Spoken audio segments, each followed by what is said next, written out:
Hello and welcome to Anne the Runner-Up Is. This week on the show, we're talking the 1967 Best Actress race at the Academy Awards, where Katharine Hepburn won for her performance in Guess Who's Coming to Dinner. But why did she beat fellow nominees Anne Bancroft, Faye Dunaway, Edith Evans, and Audrey Hepburn? We'll explore all this and more today on Anne the Runner-Up Is.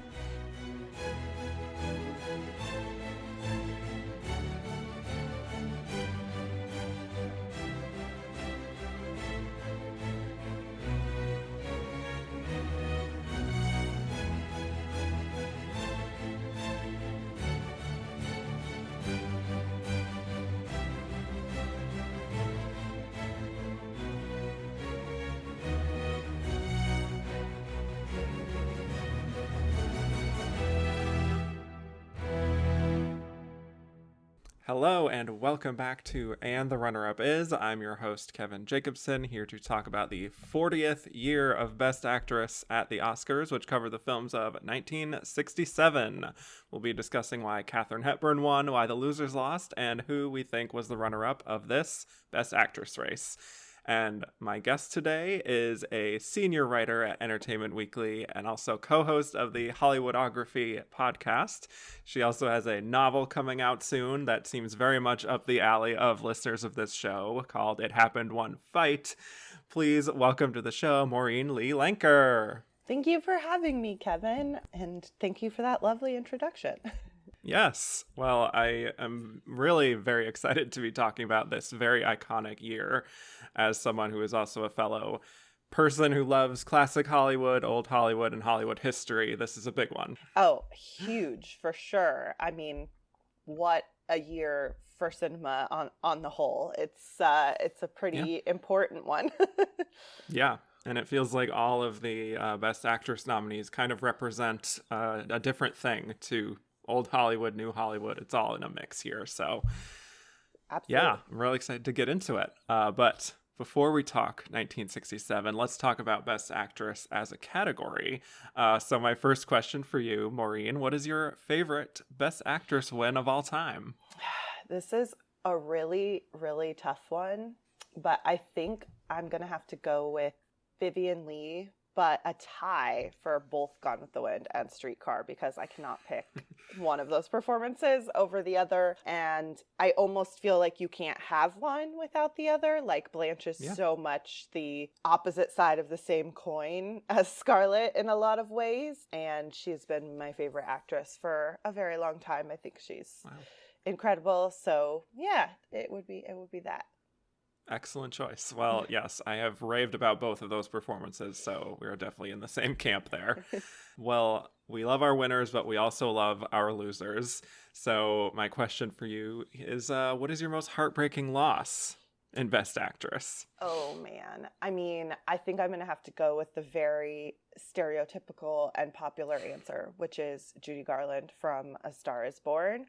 To be honest, that is definitely not my favorite iteration of A Star is Born. Which one would it be? The 37, followed closely by the Lady Gaga, Bradley Cooper. Good call. I just would have loved to see Judy win an Oscar at any point in her career. And if she was going to do it, it was probably for this. And The Man That Got Away, like, you could just give her an Oscar for that. Like, forget the rest of the movie. Just that song should get an Oscar. And, you know, I actually do really love Grace Kelly and The Country Girl probably more than a lot of people do. I just wish that Judy had gotten her flowers and the recognition that she deserved. Yeah, and again, totally agree on that. I know that is a very popular answer, but in some ways it's the right answer. So, yeah, objectively feels like the right answer. But yes, very good. So let's talk about this year at the Oscars, the 40th Academy Awards. The nominees were Anne Bancroft in The Graduate, Faye Dunaway in Bonnie and Clyde, Edith Evans in The Whisperers, Audrey Hepburn in Wait Until Dark, and Katharine Hepburn in Guess Who's Coming to Dinner, with the winner being Katharine Hepburn. But before we break down these performances individually, would love to just know your overall thoughts on this lineup and these actresses in particular. Yeah, I mean, what a lineup, right? Like, these are some of the biggest stars of both old Hollywood and new Hollywood in the same category. And then you have this one outlier with this British dame here giving kitchen sink realism in The Whisperers. Definitely one of these things is not like the other in that way. But I think it's a great collection of where Hollywood has been and where Hollywood is going in terms of its actresses and the types of performances and performers that the industry is interested in at this time. Yeah, definitely. This is such a great year that I'm so excited to talk about, that has everything you could want in a lineup. I find you do have like the old guard, Katharine Hepburn. You have these great contemporary stars, Anne Bancroft, Faye Dunaway. I think Audrey Hepburn kind of straddles the line maybe to a certain extent, but even she's doing something relatively new for her, you know? And then, yeah, you have this British character actress in the middle of all this, getting a rare chance to lead a film. It's incredible. And two Hepburns in one category. Two Hepburns in one category, yes. What more could you want, truly? But yeah, it's like at this point in Oscar history and Hollywood history, it feels like a real inflection point. There's no turning back really from here. New Hollywood has announced itself in a pretty major way with The Graduate and especially Bonnie and Clyde. And yeah, you have, you know, an actress like Katharine Hepburn who hadn't won an Oscar in 34 years. Even if we look back on it now and we're like, oh, Katharine Hepburn, 4 Oscars, she was always winning. But like, it took quite a while to win the second one, so a lot to explore with exactly how that happened. So if you're ready, we will jump right in. Yeah, sounds good. Well, we're starting with a big one here, Anne Bancroft in The Graduate. So this is Anne Bancroft's 3rd Oscar nomination out of 5. She is a previous winner. She got the follow-up nomination to that 2 years later, and now here she is with her 3rd in 5 years. So that's a pretty good record. They clearly loved her. She's going to get 2 more nominations after this. But in between The Pumpkin Eater and The Graduate, she only made 2 films, and here she is again with another career highlight, I think, and pretty easily the film that she's most remembered for, I would say. The character of Mrs. Robinson, I think, has really endured as this sort of symbol almost for a certain kind of mature woman. You know, there's obviously the song, and I think she really probably cemented herself here as an actress who was in it for the long haul. But she was also not the first choice to play Mrs. Robinson. Mike Nichols apparently wanted Jean Moreau. They wanted Doris Day, but she turned it down because she was kind of turned off by the whole thing. So yeah, it landed with Anne Bancroft. And in the film, she plays Mrs. Robinson, who is a lonely married woman who seduces a young college graduate, Benjamin, played by Dustin Hoffman, into having an affair with her. And he's nervous at first, but eventually they conduct this affair and things become complicated when he starts to date her daughter, Elaine, which Mrs. Robinson is very against. So let's talk Anne Bancroft. Just would love to know your thoughts on the great Anne Bancroft as an actress, a screen presence, and what you think of her here in her most iconic role. I mean, I think Anne Bancroft is incredible, and despite the fact that she was Oscar nominated that many times, underappreciated as an actress, I feel like, except for this film, a lot of people today don't necessarily know the breadth of her work and how skilled she was and how important she is in Hollywood history, whether it's the miracle worker win and the whole Joan and Betty situation or something like this. And she also was doing so much stage work at the time, which was incredible. She could do it all. And I adore this performance. I think it's so nuanced. The fact that she could do this when she was only a couple of years older than Dustin Hoffman and really sell it is remarkable in and of itself. I have to say, there is a part of me that wishes I could have seen Doris Day play this. I think she absolutely would have won the Oscar if she'd done it and like fully committed to it, because it would have been a departure. Yeah, exactly. And I'm a huge Doris fan, and I feel like this would have been taking Love Me or Leave Me to the next level. But that being said, I do think Anne Bancroft is incredible, and she has this very like 60s chic vibe to her that I don't know Doris would have had in the same way. Like, you really get the allure and appeal of her as this quote unquote older woman. I think one thing that's remarkable about this performance is it just operates on so many levels. Like, it has changed a lot for me as I've aged. So when I first saw it, it was totally this like sexually aggressive older woman who had given up her dreams and the life she wanted for her daughter and this more traditional life of being a wife and mother, and was sort of, you know, sowing some wild oats. And watching it again recently, I was struck by how many more layers are there, and how there is some element of her that develops feelings for Benjamin, and the complications with Elaine are not just about protecting her daughter from having the same path that she had, from protecting her from Benjamin for whatever reason, that they are also about jealousy and the fact that she comes to love him, I think, in some sense. And I definitely didn't see that as much when I was younger, which is just really a testament to how complex and layered this performance is. I completely agree. Seeing it over time does change your perspective, I think. I mean, I love Anne Bancroft. It's been so great to watch her at her best here over this past decade. The Miracle Worker is a phenomenal win, I think. The Pumpkin Eater is really raw and kind of disquieting almost. And The Graduate is, it's just another great performance from her that I think to a certain extent, I don't know if this is controversial, but it feels like the least difficult of these first three nominations for her, but also no less impressive at the same time, and how she's able to take this character that I think could be, I don't know, a little two-dimensional, maybe even cartoonish or ridiculous. And she does have like this sort of, in the beginning, kind of a praying mantis quality to her. But what I love is that she doesn't play it like this woman is a joke. You know, I feel like there's so many kind of riffs on this like cougar character over the years.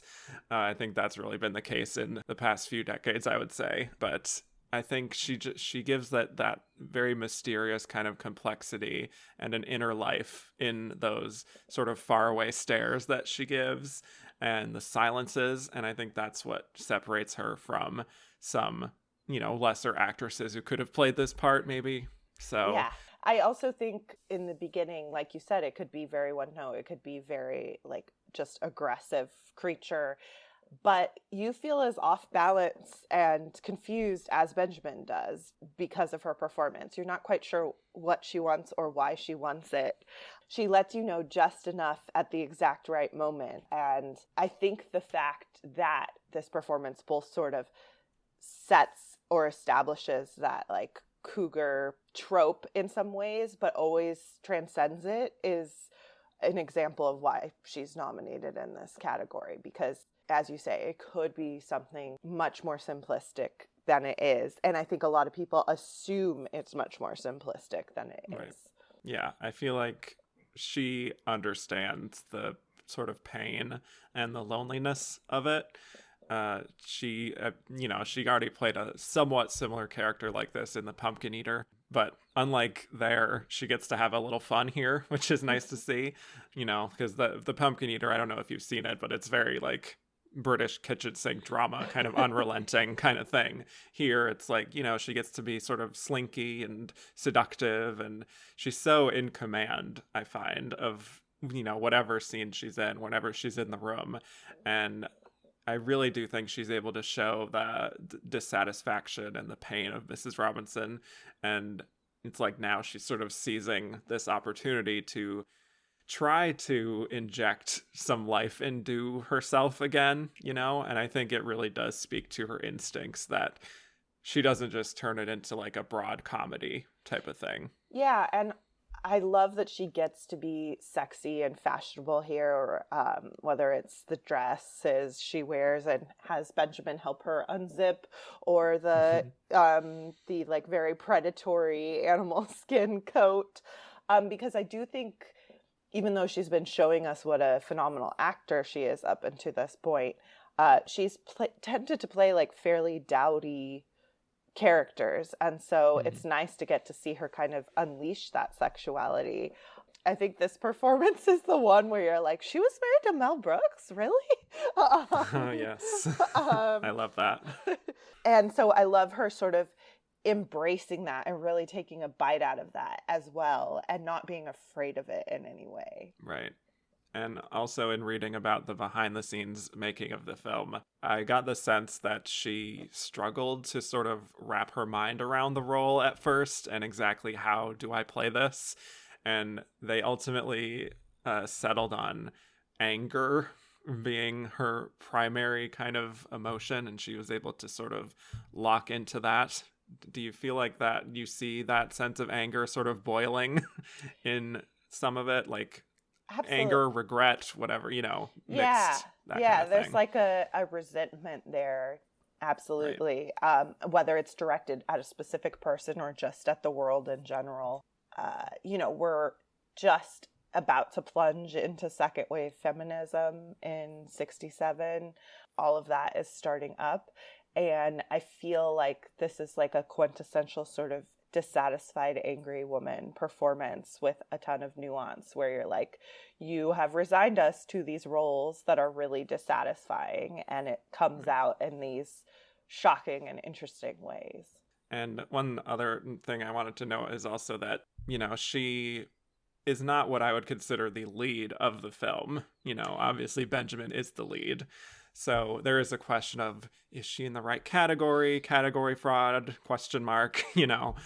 I personally still think she has enough impact that it makes sense that she's here. But what do you think? I would totally agree. I feel like Elaine is the supporting actress here. Her presence just looms so large in the film, even when she's not on screen, that I would absolutely keep her in the leading actress category. Right, yeah, because even like to pinpoint a few scenes, one scene I really love for her is when he calls her up and they meet at the hotel bar, and she just very coolly commands the whole conversation and convinces him to get a room, even though he's like terrified. And I think we're seeing it from his perspective through all of this, but I just love the kind of almost amused expressions that she has as he's kind of fumbling his way through it. And she really just is like oozing that sensuality and the confidence that is needed for the character. But she also carries herself in a way that is very adult and seeming like she always knows what she's doing, and that what she's doing is right, in its own way. And that is obviously juxtaposed with Benjamin, who is to a certain extent feels like still a boy, and even the way like that she walks into a room, like the hotel room, with such ease, and the way she just like takes a drag of her cigarette, it's like very intoxicating. And I feel like you can see why, even though he's kind of terrified by all this, he still can't help but be drawn to her. Yeah, there's just such an elegance to everything she does. Nothing feels forced. There's no discomfort for her in any sense, whether it is taking a drag on the cigarette or unzipping the back of her dress or anything like that. She just is so practiced and measured in everything she does. And so you totally get her allure. But I think she also equally sells, like, you could be like, why would someone like that continue to push forward this affair with someone so fumbling and out of their depths? But she really sells that too. Like, you see her interest and amusement in him, and sort of some ownership or satisfaction in sort of in being the woman to like take him into this world in a sense. And then when she lets that vulnerability through, one of my favorite scenes is absolutely the scene in the hotel room where he decides they want to talk, and she reveals that she got pregnant with Elaine before she was married and was in art school, and basically gave all of that up to have her daughter. She just does so much with so little dialogue. There's so much on her face and her body language, and it's extraordinary.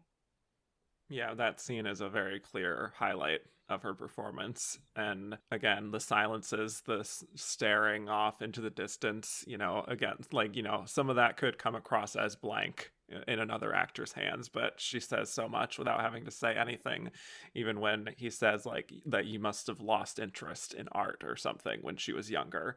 And she just has that great, like, 1,000-yard stare, and she just says, kind of. And there's so much meaning in that. And the way that she also is so forbidding of him to go out with her daughter and is so quick to say that. She wants him to promise her that he won't take her out.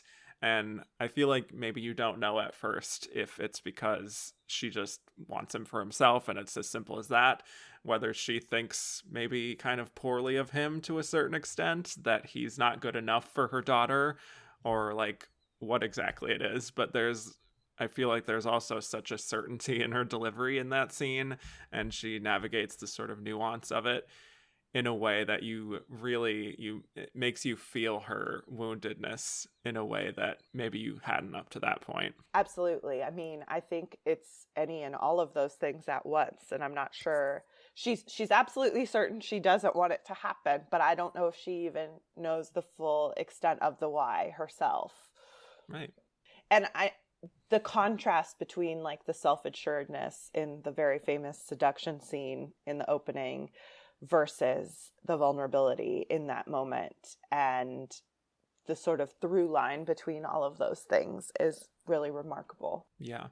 And unfortunately in the second half, she does start to disappear as Benjamin goes off with Elaine and everything, but when she does pop up, I do think she is still quite memorable. Like, when things have gone along a little too far and she says something along the lines of like, I can make things quite unpleasant.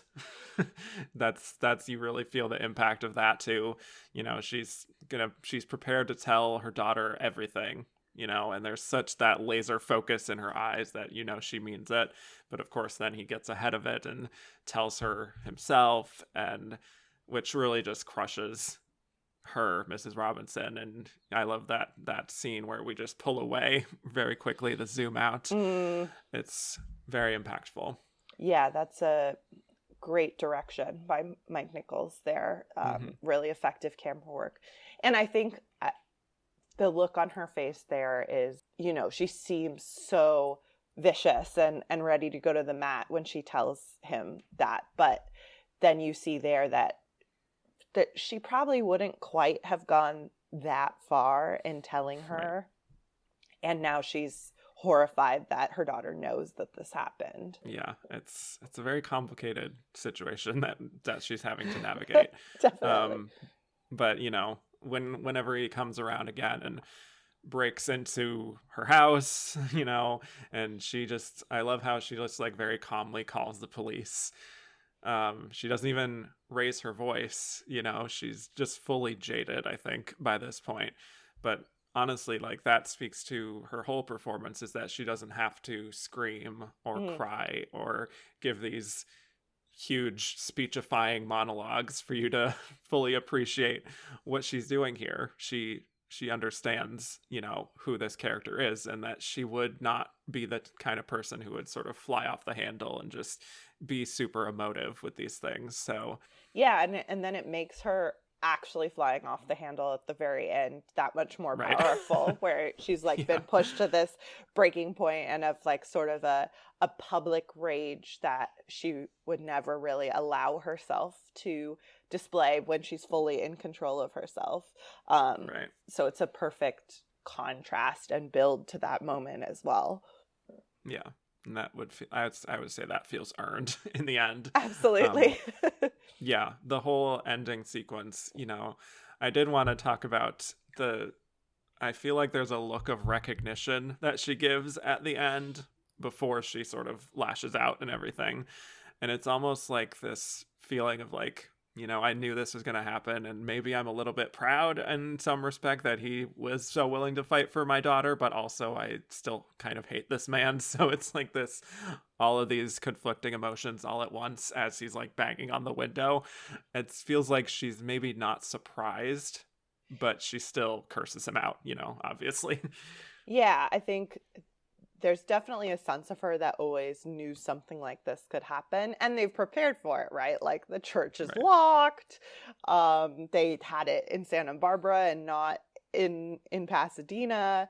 There's all these things that make it clear that they were like trying to keep him away as much as possible.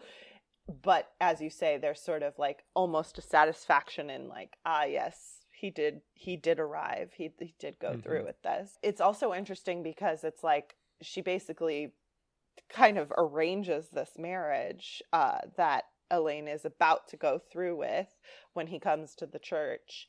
And you get this sense that she's sort of dooming her daughter to the same disappointment and dissatisfaction that she has experienced.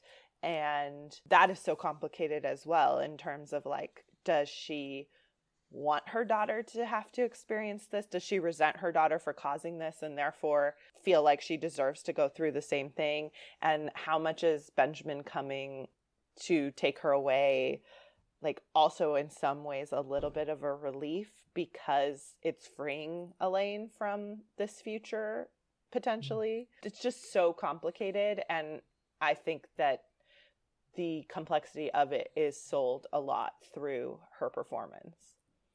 Yeah, I completely agree. And what I actually forgot about, even as many times as I've watched this film, but just watching this in this context and wanting to just, I'm going to laser focus on Anne Bancroft, I was really struck by the ending note that we have from her, which is that she tells her daughter that it's too late.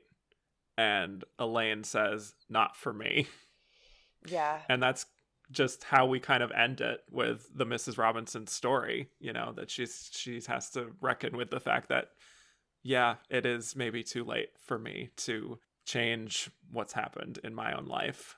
And that's just a very profoundly sad ending, even for a character that, I don't know if you're supposed to like not root for Mrs. Robinson or anything, but has sort of been presented by the end as a bit of an antagonist. It still is a sad conclusion for this character to realize that I'm just going to be stuck here, and yeah, maybe it is too late for me to do anything about my terrible life. Yeah, it's profoundly sad, and you know, thrilling in the ways that Elaine realizes she can claim a different life for herself, but also terribly sad in the ways that the only way Mrs. Robinson can do that is sort of illicitly through this affair, and so she's just trapped. Yeah, exactly. I mean, ironically, a little bit maybe in the same way that Benjamin and Elaine are perhaps trapped in what they've done by the end of the film, in that beautiful, obviously iconic ending, feeling like, oh no, what happens now? That's kind of the same question I have for Mrs. Robinson. What happens now for her? Yeah, it's a big open-ended question across the board there. Yeah. And again, like, in doing this show, going chronologically, I'm appreciative that I think films and performances are being able to be given more freedom to have those open-ended questions in the end as we go further along in Hollywood history. So yeah, absolutely. Let's move on to our next nominee. It's another banger here. Here we go. Faye Dunaway in Bonnie and Clyde. So excited that the Faye Dunaway era has arrived. This time in film history was such a special time for Faye Dunaway, and being in so many films that we now consider classics and were also highly regarded at the time for the most part. And she was a very unique presence, I think, in a lot of them. So just to introduce her for the audience, since this is my first time talking about her here, she came from Broadway, and she was first in a film called The Happening and then Hurry Sundown, both of them supporting roles, both of them not really well regarded, but Bonnie and Clyde was her first leading role in a film. And not to get too ahead of myself, but you wouldn't know it just from watching it that this was her first leading role. But Faye Dunaway has always been an actress of great intensity and focus on her craft. So, you know, when she was told that she was going to play Bonnie Parker, then she would have to lose weight. She proceeded to starve herself, and to the point of losing 30 pounds.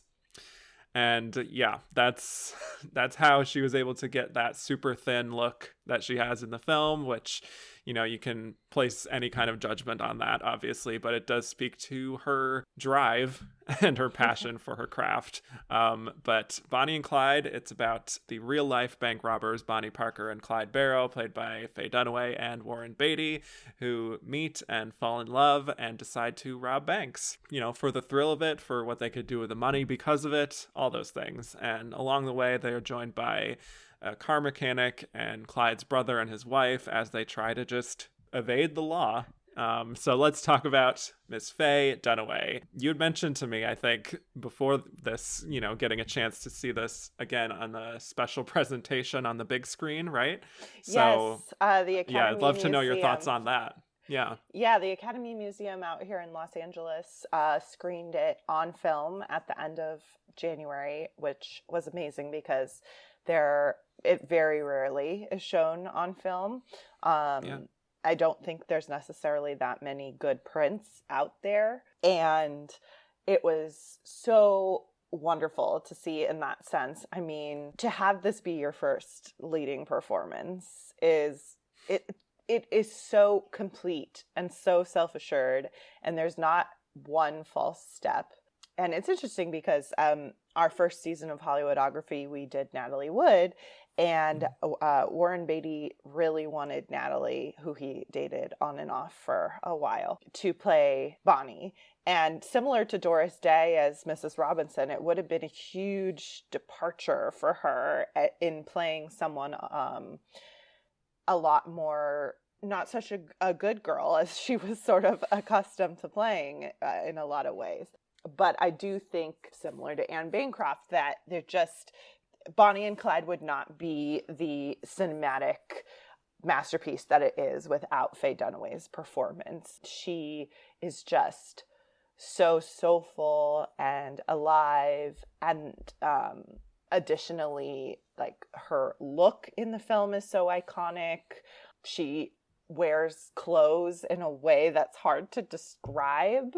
Like, the clothes don't wear her. She absolutely wears the clothes. And of course, this movie was very influential in terms of fashion, and Theodora Van Runkel's costumes for Faye, including most memorably the beret, sparked a lot of fashion trends in the late 60s.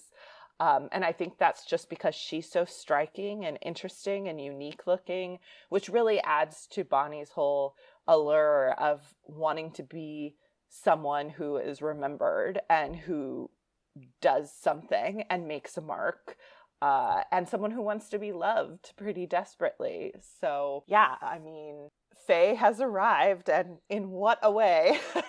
A star is born, you could yeah, say. Yes, yeah. Truly. I'm always been fascinated by Faye Dunaway. I think her reputation in Hollywood has been interesting to sort of monitor over the years, with the sense that everyone in Hollywood, from what I understand, seems to have some kind of story about an interaction with Faye Dunaway as a kind of, you know, prickly person, a guarded person, and she's been accused of some interesting behavior, as we know. There are times, I think, when I see some of that, and it does feel a little gendered, you know, in the sense that, you know, a difficult man is someone who is seen as very serious about their craft, and all of the stuff that's, you know, having to put up with bad behavior is like excused as like, this is part of his process. When it's with an actress, they're considered difficult, you know? Yeah. So, and she actually, her own memoir is really fascinating, and she gives really thorough accounts of her experiences making these films. So I think there's no doubt that she was absolutely committed to everything she was doing and wanting to give really, really strong performances, which is evident right here from the start. Yeah, definitely. I find her to be a very powerful screen presence, especially at this time in her prime, where she really was able to just burrow into these characters with so much energy, so much gusto, really. And it can be pretty thrilling to watch, I think, especially because so much of that is seen with male actors. I think the ones who sort of admire Marlon Brando and the other guys who came from method acting, but she is so committed. Yeah, and she's absolutely magnetic here. I mean, to be able to pull focus from Warren Beatty in his prime is Yeah. a high wire act in and of itself. I mean, I'm obsessed with the tagline for this movie, which is they're young, they're in love, and they kill people. And I feel like the two of them just have that, they capture that so well, where they have this like deep passion for each other and life and what they're going to make of their lives, but they're also so explosive and unpredictable. And both her and Warren give these performances that feel like they're a pot on a stove and the lid is barely being kept on at all times. Yeah, definitely. Especially for her, really. And, you know, she takes on these roles that are really challenging for her and sometimes challenging for the audience too. Like, you know, Diana in Network, like, you know, Bonnie here, where she's, you know, she's not a hero. She's not trying to be liked, I don't think, but you find yourself drawn in by her. And honestly, because of that, I think you are drawn in by her. The precision that she has, the coldness sometimes, and that sort of exacting quality that I find so exciting to see from an actress. And it's why she's found so much success in this particular era where that kind of thing was probably at its most popular. Yeah, so. I mean, her Bonnie is so interesting in that she does have that razor sharp precision of a knife, but there's that softer side to her too when we see her with her mother and her family and them predicting that she's going to come to a bloody end and her gradual realization and acceptance of that. And I will say, I mean, the whole film is constructed to build to this, and there's we could talk for a long time about sort of the introduction of the anti-hero in New Hollywood and how emblematic of that this film is in particular. But more so than someone like Diana in Network, like despite the fact that you watch them murder people in cold blood, you root for them. Like, the ending is tragic and heartbreaking, and you are sad to see them get this comeuppance because it really leans into that idea of them as folk heroes and robbing banks because the banks and capitalism are corrupt, and this is the only way they can lash out against it. But I think without her performance alongside Beatty's, you wouldn't necessarily get that. Yeah, I agree. I really do feel like a big part of the success of the film is her. It's her performance. You know, she's the one who we first meet at the beginning and is going on this journey with Clyde. I honestly don't even consider Clyde to be the number one lead here. I think it's her. Oh, absolutely. You know, we're seeing this through her eyes for the most part. Yeah, and it's funny because we don't get a lot of context in the opening. Like, it's unclear whether this is the first time they're meeting or they're enacting some sort of strange dance and they've met before. I think there's a lot of ambiguity in that. But you absolutely understand why Clyde is immediately like, come with me, like, leave this boring life behind, because she's so interesting and so different. And she is the driving force in the narrative. Like, he'll keep saying, like, we should give up or we should do this, or even in their romantic relationship, sort of rebuffing her advances.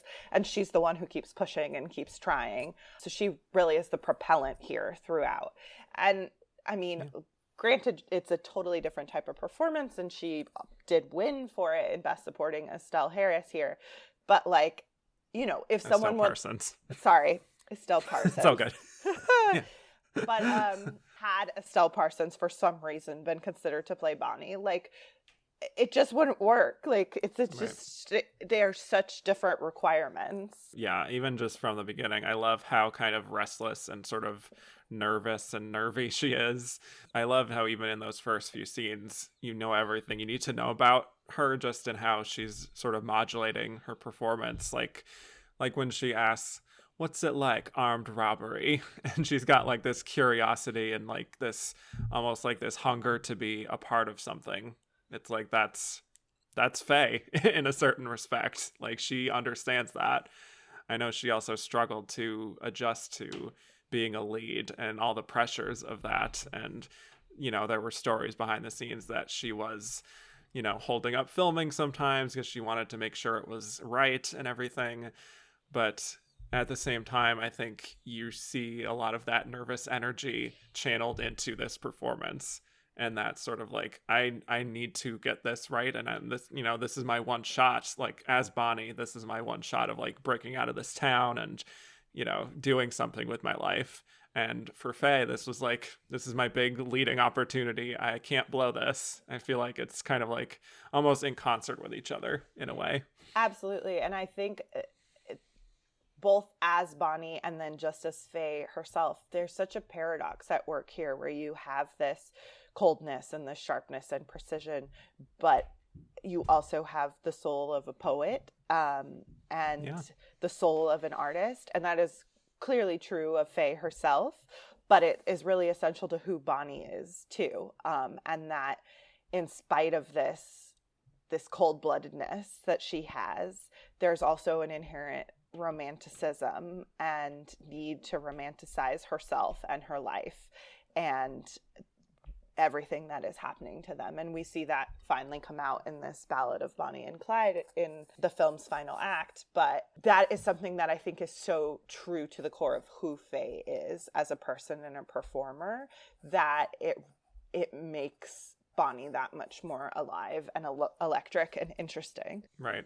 I love that we do have those moments, like when she does see her mom and, she wants to share some of what she's gotten with her family, and we see that other side of Bonnie being more sensitive and loving. And I feel you're also seeing, like, just in her expressions, her wanting to blend both areas of her life. She wants to have Clyde meet her family because she intends to have him be a part of their, they're going to be together forever in her mind. So naturally she would want to introduce him to them. But at the same time, she later is, crying in the bed about not having a mom anymore. She's just an old woman now, which is this really tender and heartbreaking moment of not fully recognizing this person that has been a part of your life for so long. And now it's like, I don't recognize that person anymore. I feel like those are the kind of shadings that you need to make this such a complex character beyond the folk hero stuff. She is a three-dimensional person, and she, is a writer of poetry. I love that poem. I love the way she states it, and whenever she's reading her poetry with such sincerity too, and you really feel like this is very important to her. Those are some really, really nice moments. And, seeing her relief at the same time of being accepted and sort of finding her place. She's made her choice, she's content with it. It's this really nice thing that I feel like I don't know if the film, quote unquote, needs it for the plot, in terms of like, we're just going to tell the story of Bonnie and Clyde. Here are the things that happened to them. These moments I find really shade in who they really were, like what was truly motivating them, and that they weren't just like these awful, like dastardly bank robbers, Yeah, absolutely. It humanizes them in such an important way and makes you understand where they're coming from. Because something that's so interesting about this movie to me is that I think if it were made now, you would have a lot of lead up to the first bank robbery and a lot of like backstory and illustrating their desperation and the context that leads them to this point. And this doesn't do that at all. It plunges you into it almost immediately. And then as you go, you get more of that stuff filled in and more of that historical context and what is happening in the country around them to push them to this point. And her performance is so effective in having all of that present from the beginning, but slowly showing you the pieces of it. And I think that's probably why some critics at the time felt that this was like a dangerous movie, that this was romanticizing bank robbers and murderers and whatnot. I mean, I understand it just from like a surface level reading of the film, and especially within the context of 1967, that this would be such a shock to the system, even for film critics. But at the same time, I do think the film wouldn't be what it is without those more humanizing moments, and especially in her performance, that she's able to bring such life to it and also, have such like an attractive presence at the same time with the, with her fashion and everything. Like, I think yeah. there's a gentleness to her here that you don't Mm-hmm. necessarily see in Diana or Evelyn Mulwray. They're harder, more brittle people because of the lives they've lived, and there's a softness to her Bonnie that I love because it's not something we necessarily get to see a lot of from her in her later career, not because she can't do it, but just because it's not what the characters call for. Right, exactly. This is personally my favorite of her performances, even though it is so early in her career. I don't know that she ever fully topped what she did here, or was even given the opportunity to deliver a performance like this. But one other thing I wanted to note is that I do find her sort of rivalry with the Estelle Parsons character to be quite funny, Blanche, who, she has this pattern of just like screaming whenever they're in trouble. Which is very unhelpful, and then I think Bonnie very cathartically, maybe for the audience, is like yelling at her to stop and is just so frustrated with her. I love that dynamic so much. I mean, kudos to Estelle Parsons for making this one of the most annoying characters in film history. Like, yes. you feel you're right there with Bonnie wanting to slap her in the face. And she's so aggravating. And as you say, the opposite of helpful in these intense situations. And I think the two of them play that so well too, where it's like Estelle's character, Blanche, really resents Bonnie for sort of being the leader of the group and discrediting her as like stupid and not a contribution, but also like drawing her husband, Gene Hackman, Buck, into this mess and this life of crime. She really blames Bonnie more than she does Clyde. And then conversely, Bonnie's like, we have to get rid of this dead weight. Like, she's adding nothing to the equation. And every time they get into a tough spot, it's just illustrated to the nth degree. And I feel like that's also another example of like the humanization, because that is such a familiar domestic situation where like two sisters-in-law are oil and water and just have completely different values and approaches to life, and no matter what you do, they're never going to like each other. And I love that we get that relationship in these rather extraordinary circumstances. It's very fun. And also just in that the scene where they're in the car and she is, doing her thing again, and Bonnie calls her out, tells her to stop. I love the moment after that, though, when she's with Clyde and they get out of the car, because I think she just tells him to pull over and is expressing very rightly her concerns with this. But then you also see just how quickly she just sort of tamps down her concerns also, so that he won't be too mad at her to a certain extent. And I wonder if she almost feels, if she might think that she could be left behind to a certain respect if she is too outspoken with this. And I thought that just exploring the relationship with her and how she navigates her relationship with Clyde to be really fascinating, just to see how she approaches certain conversations with him, knowing that if she oversteps too much, he might get a little scared off by her energy, so she's having to navigate all of that stuff on top of everything else. It's a more complex performance than I remember it being, for whatever reason.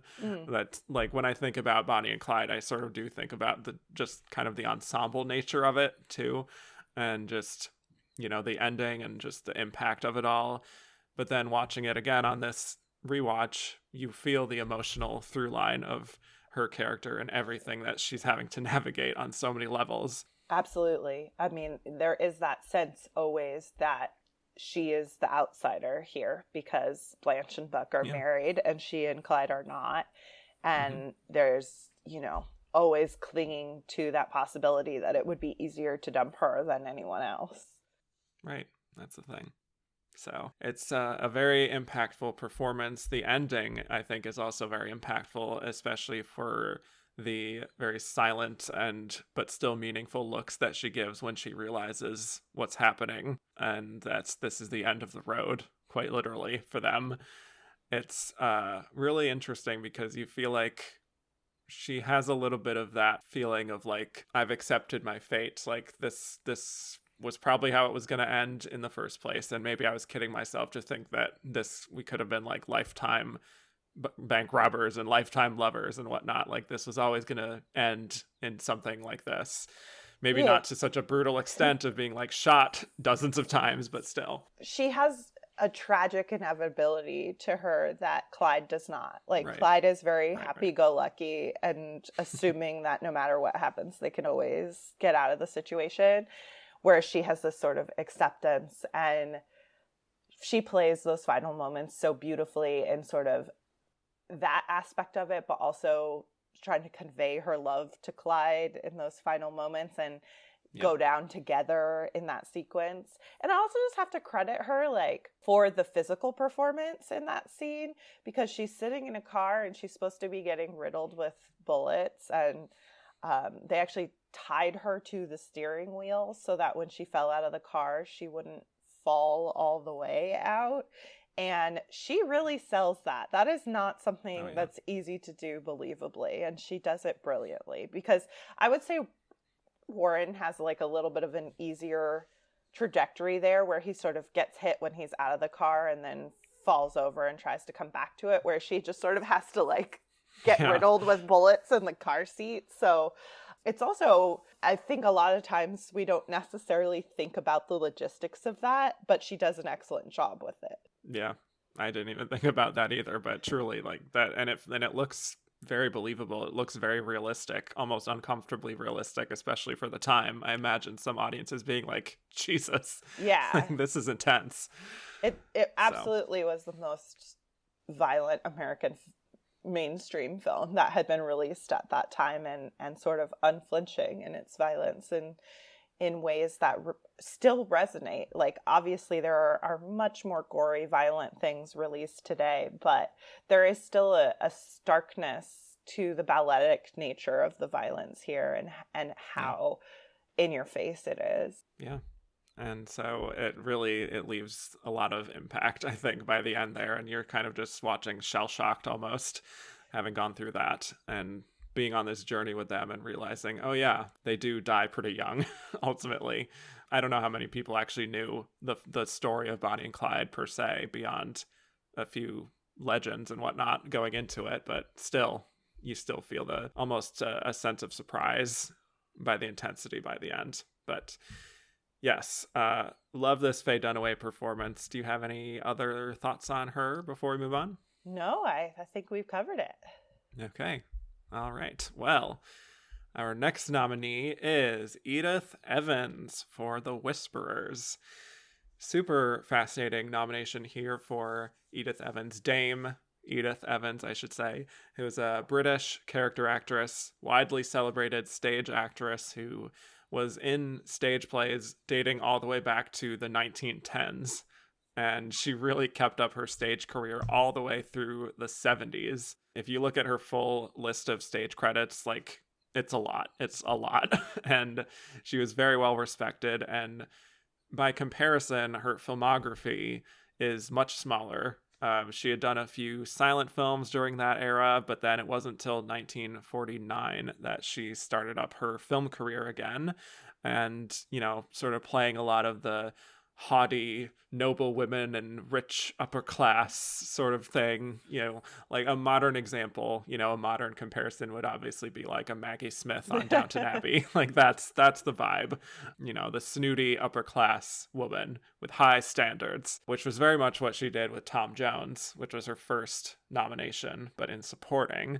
And then she was nominated again in supporting the very next year for The Chalk Garden, which is a Deborah Kerr film. Again, playing a kind of imperious woman. But then along comes The Whisperers here, which is a big, juicy leading role. And she gets her third nomination, which is also her last nomination. But it's nice to see, I think, an actress like Edith Evans in this category, if only just this once, and being in this category full of true leading ladies. But in The Whisperers, she plays Mrs. Ross.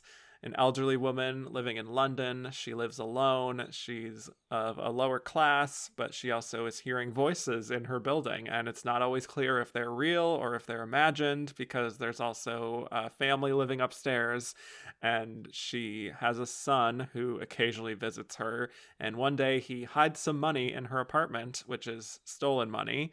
And she stumbles upon it one day and figures it was some kind of inheritance that she was expecting.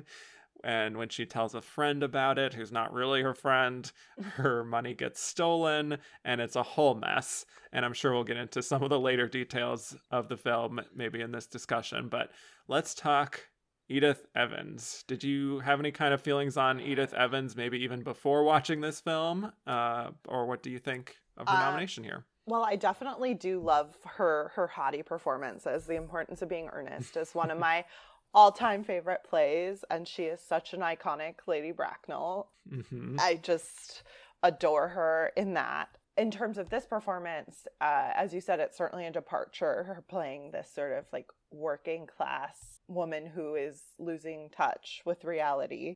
Overall, film-wise, this was my least favorite of the bunch, but I'm just not... British kitchen sink drama doesn't really do it for me. I find my fair.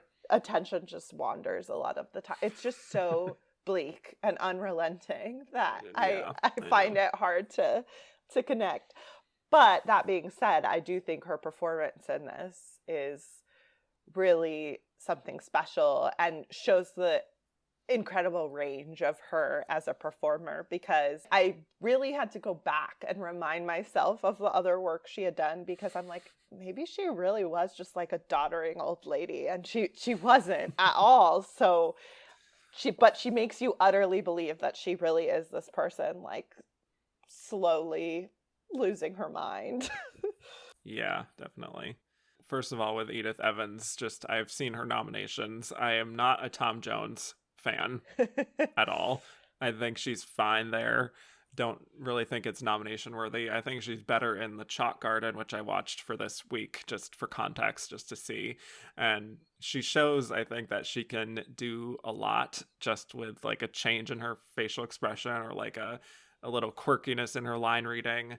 She's very smart in that respect. But this is just something very, very different from her and on a whole other level. I was really taken with her performance here. Yeah, I would agree the film is not really up to her level on many respects, but I think she could have turned this into a kind of silly, kind of batty older woman and just leaned into the caricature of like an elderly woman who's gradually losing her mind.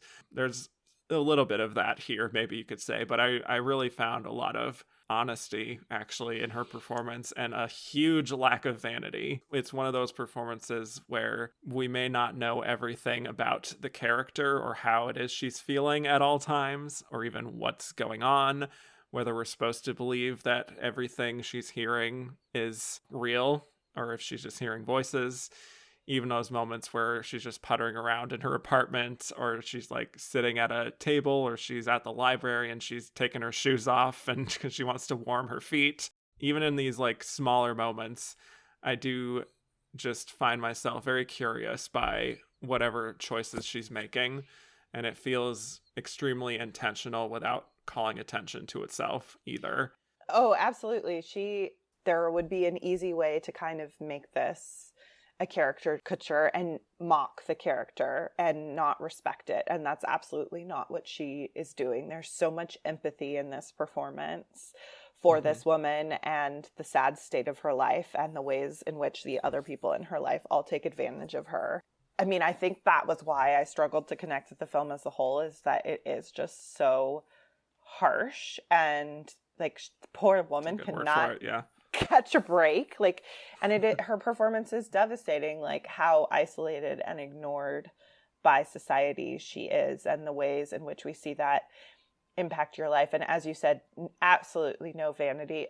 But there's also, I think, something that was probably really present when this came out in 1967 was that she has these sort of delusions of grandeur and that she used to be a lady and be wealthy and all of these things. And all of that is sold by the fact that she's very famous for playing those types of characters. And so you get this really interesting contrast between the sort of no frills, very poor, very lonely, isolated woman that we see in her performance and the way that she sees herself and the things that she thinks she deserves or is entitled to. I'm sure you talk about this a lot with actors on the podcast, but this is one of those performances where I feel like the context of the time probably also enhanced it and is something that we don't necessarily have a handle on today. Yes. Well, from what I understand, I think this was made in a sense to sort of provide a perspective on what is happening with the British older class, people who are, not really treated either with kindness or just with any sense of like providing for them, even though we should be providing for them more and whatnot. Like this was kind of like not necessarily like a PSA, but not that. Yeah, it does crack me up because I'm a huge Anglophile and I did my master's in the UK and lived there for a time, and I feel like on screen there are these two like extremes that we tend to get of Britain, where we get like the really posh Britain where like everything's beautiful and lovely and Bridget Jones can afford to live in a flat that she could never afford to live in, or you have like the lush period pieces out in the countryside. Or you get these like really stark, bleak portrayals of working class life that are grimy and cold and bleak in every way. And I feel like the truth of British life is like much more somewhere in between those two extremes. It's a little more nuanced than that. Yeah. But it does make me laugh that those are sort of like the two even today, I feel like those are kind of the two modes we get. That's true. That's a whole other podcast, truly, exploring why that is. But with this performance, much like Kim Stanley in Seance on a Wet Afternoon, which I talked about on the 64 episode, also directed by Brian Forbes, who directed this, you immediately get the sense here, like in that performance, that this woman is not well, that she is not being taken care of. But it's also that this actress, who doesn't get a lot of opportunity to lead films like Kim Stanley and like Edith Evans, is given the chance to do that here and is absolutely relishing the opportunity for that and immersing you in this character so that it doesn't even feel like an actress is playing it. It feels like we're just following a real woman in like an almost documentary style feel at times. Absolutely. It does feel like a docudrama almost. And you have so much concern for her because people both sort of like dismiss her, but also take her at face value. So there isn't anyone except for the period of time where she's in the hospital where she's ill and she has the nurses and doctors looking after her.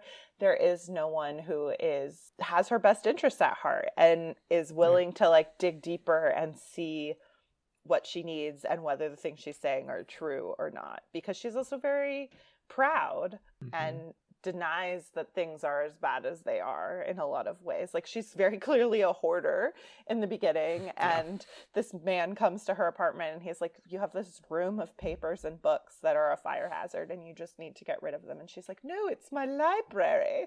And you're like, I might want to read some of those. You're like, okay, lady. And I almost like, I don't really think that hoarding as a concept that we had like a diagnosis for that in 1967, but it's so clearly like something, a psychosis of hers. We definitely recognize it now in modern times. Yeah, exactly. Yeah. I love the scene where there's that message on the radio that plays about like poor older folks who live alone. And she just kind of looks at it. She sort of considers that message and she's like, with no trace of irony, she's like, poor old souls. Like, obviously that's not me. That's them who are feeling that is exactly what you are dealing with right now, actually. But it's like she's so lost in her own mind, and she finds the right approach as an actress in showing that on some level she still considers herself a very capable woman and a younger woman in some respect, but from an outside observer's perspective, she does need some assistance of some kind. And much like, the other characters in the film who come along in the middle to end portion, it's not exactly clear what it is that she needs. Is she someone who needs to just go to a nursing home? Should she stay at that hospital? Would it help to, why not, let's reunite her with her husband who abandoned her all those years ago. Let's see how that goes.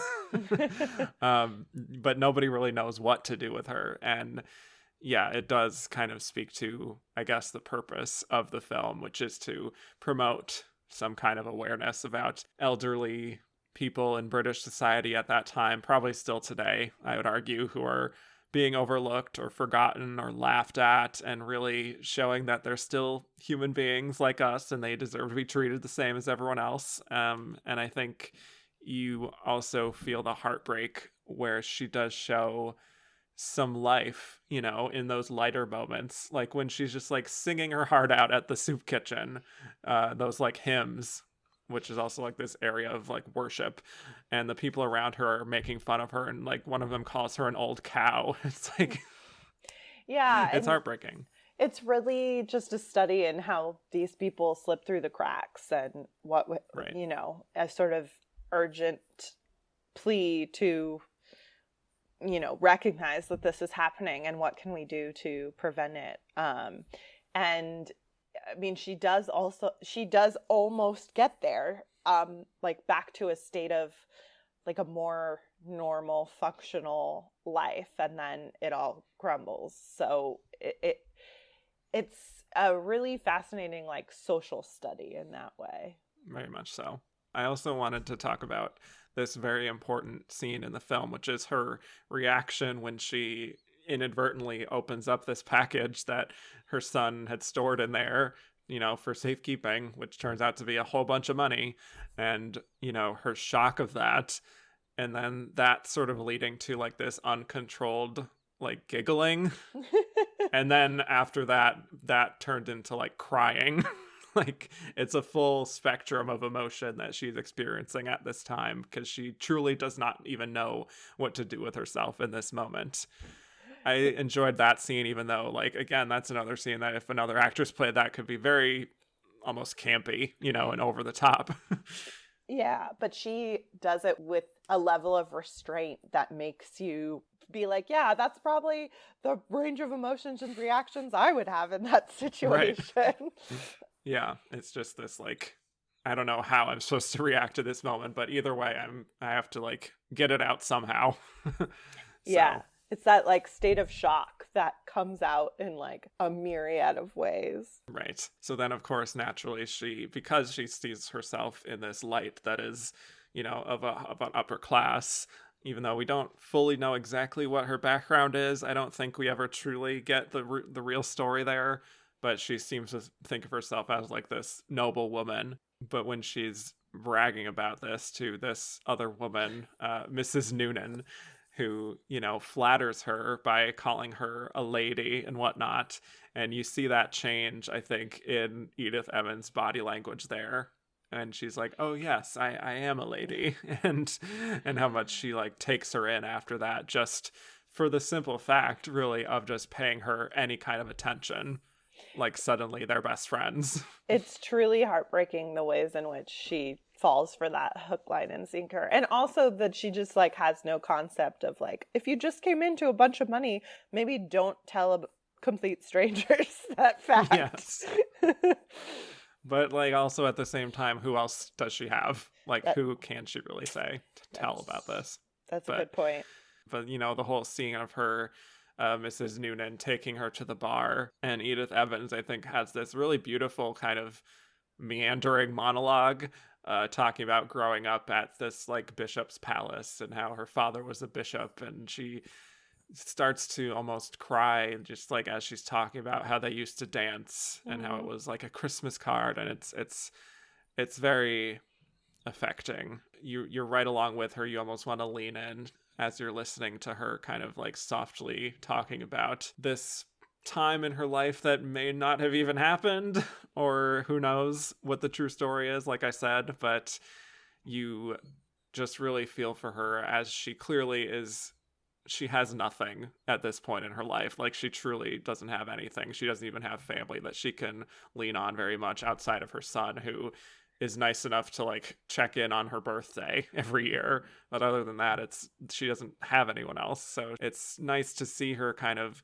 in that other mode, just like thinking about the past. But it's also heartbreaking knowing that who knows if it's real. And she also throws in these really crucial moments of near lucidity where you see her sort of wondering if she should trust this woman, or wanting to extricate herself from this situation because she realizes maybe everything is not as it should be. And I think those are super important for the empathy there as well, where you see her not be entirely taken in by this woman, and the ways in which the manipulation like sort of levels up in after those moments, and she keeps being drawn along down this path because she is so lonely. Yeah, and it just really gets worse from there because she's drugged and basically left for dead, more or less, on the street. Yeah, literally, like almost dead in a ditch, having been robbed of her money, and she's just silently being taken care of by these nurses at the hospital. Now she has pneumonia, and she's at this point of even struggling to say her own name.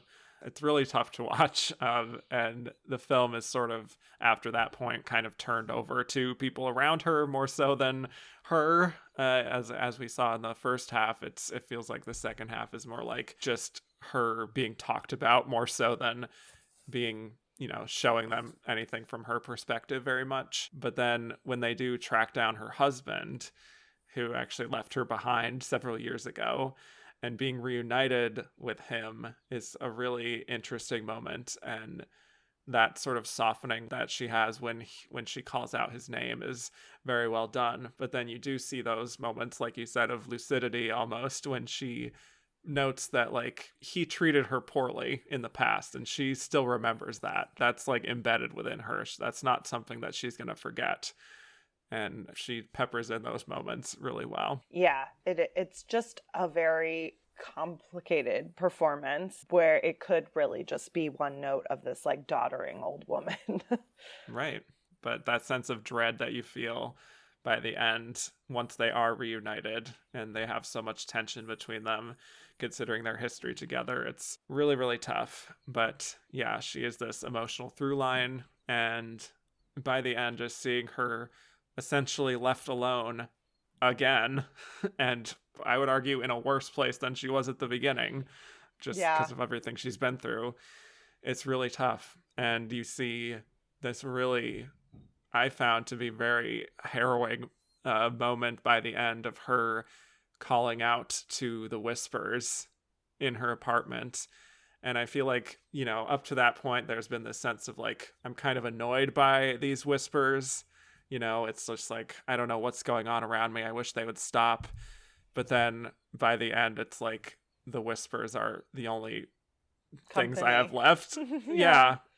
And that's just like a horrible note to end on, but impactful in what she is able to show of just like, it's that great, like, that almost slipping into the delusion type of performance that Vivien Leigh in Streetcar Named Desire would do, or Gloria Swanson in Sunset Boulevard, of just being like, I've been through this wild experience in this, the arc of the film. She goes through a lot and feels like even though she started in a bad place, it feels like by the end she's even worse. Yeah, she really has her only way of coping at this point is fully giving herself over to that delusion, because nothing else. There's no kindness to be found anywhere else. Yeah, quite a movie. It's intense. But I would say I would recommend just to watch for her performance, and seeing a character like this be given a leading role in a film, I think is quite rare, especially now, but even then. So she really made the most of it, and I'm glad she got this leading nomination. Yeah, and I do think she is sort of the outlier here in terms of this British independent film, and it does show the ways in which Hollywood and the Academy is changing as well, because the fact that she's included among both these up and coming actresses who are sort of representative of the new class of actress, and then the old guard, especially in Katharine Hepburn, but a little in Audrey as well. And that this British actress, who is probably much more well known in her own country, is included in this group for a little film that a lot of people haven't heard of. It is reflective of the change that is coming. Edith Evans is the Andrea Riseborough of 1967. Wow. Well, now we said it. There it is, folks. But that's true. I could see a lot of actors even like really rallying behind this, being like, wow, look at this like intense character work that she's doing here, and we really have to fight for this small independent performance and film. Yeah, you're not entirely wrong there. There's always been the Andrea Riseboroughs throughout time, so yes. There you have it. On that note, let's move on to our final losing nominee, which is Audrey Hepburn in Wait Until Dark. Sad to be at the end of my Audrey Hepburn journey. Feels like just yesterday when I was talking about Roman Holiday and Sabrina and that lovely era of her really taking Hollywood by storm. And then, you know, having those great roles like The Nun Story, Breakfast at Tiffany's that we also talked about. She gets the snub for My Fair Lady, and now here she is back with her final nomination for Wait Until Dark, which is a very big departure for her, I would say, even more so than Breakfast at Tiffany's maybe, where she is playing a blind woman in this movie, which is a home invasion thriller. Can't say we get many of those in Best Actress. But it's not a film that sort of relies on her natural movie star charisma necessarily, and that sort of refined quality that she was known for. It's a very different flavor of Audrey Hepburn, and it's kind of cool to see that and to see her also be nominated for a movie like this. So for background, she and her husband, Mel Ferrer, who is the producer, went about finding a director for this. They landed on Terrence Young, who directed the first 3 James Bond movies. And she also prepared very extensively for this role. She went to the Lighthouse for the Blind in New York. This is from a biography on Audrey. They said, at the Lighthouse, Audrey and Young had to wear black shields over their eyes until they became acclimated to what it was like in the world of the visually impaired. Bit by bit, Audrey learned how to depend on hearing and touch rather than sight. She took lessons in Braille and how to walk with a stick. She became adept at applying makeup and fixing her hair without help from a mirror. So she definitely immersed herself in this. She was very, again, intimately involved with the making of the film and in her performance. So it's about this incident that happens where a woman has smuggled drugs in from Montreal inside of a doll. She becomes suspicious at the airport, and she hands the doll to this guy named Sam, who brings it home with him. And this woman ends up at the apartment of Sam and his wife, Susie, played by Audrey Hepburn, and we have this sort of trio of criminals who try to get the doll somehow, unable to find it, and they take advantage of Susie's blindness to try and trick her into revealing the location of the doll by convincing her that her husband, who is off on an assignment, is the prime suspect of this dead woman's murder. So very complicated and interesting plot here. Let's talk Audrey Hepburn. I'm sure you have thoughts on the legendary Audrey Hepburn, but I'd love to hear your thoughts just overall on her and what you make of this performance within her filmography. Yes, I mean, I adore Audrey. I just think she is a quintessential movie star, such an enduring icon even today, and a magnificent actress in so many ways.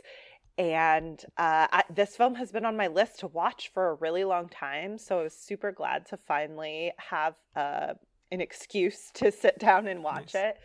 And I think she is extraordinary. And as you said, it's a very dressed down performance. You know, we're used to seeing her cycle through fashion montage of Givenchy, and she basically changes maybe once in the film, and her, you know, very simple hairstyle, because it's all practical. She is a blind woman.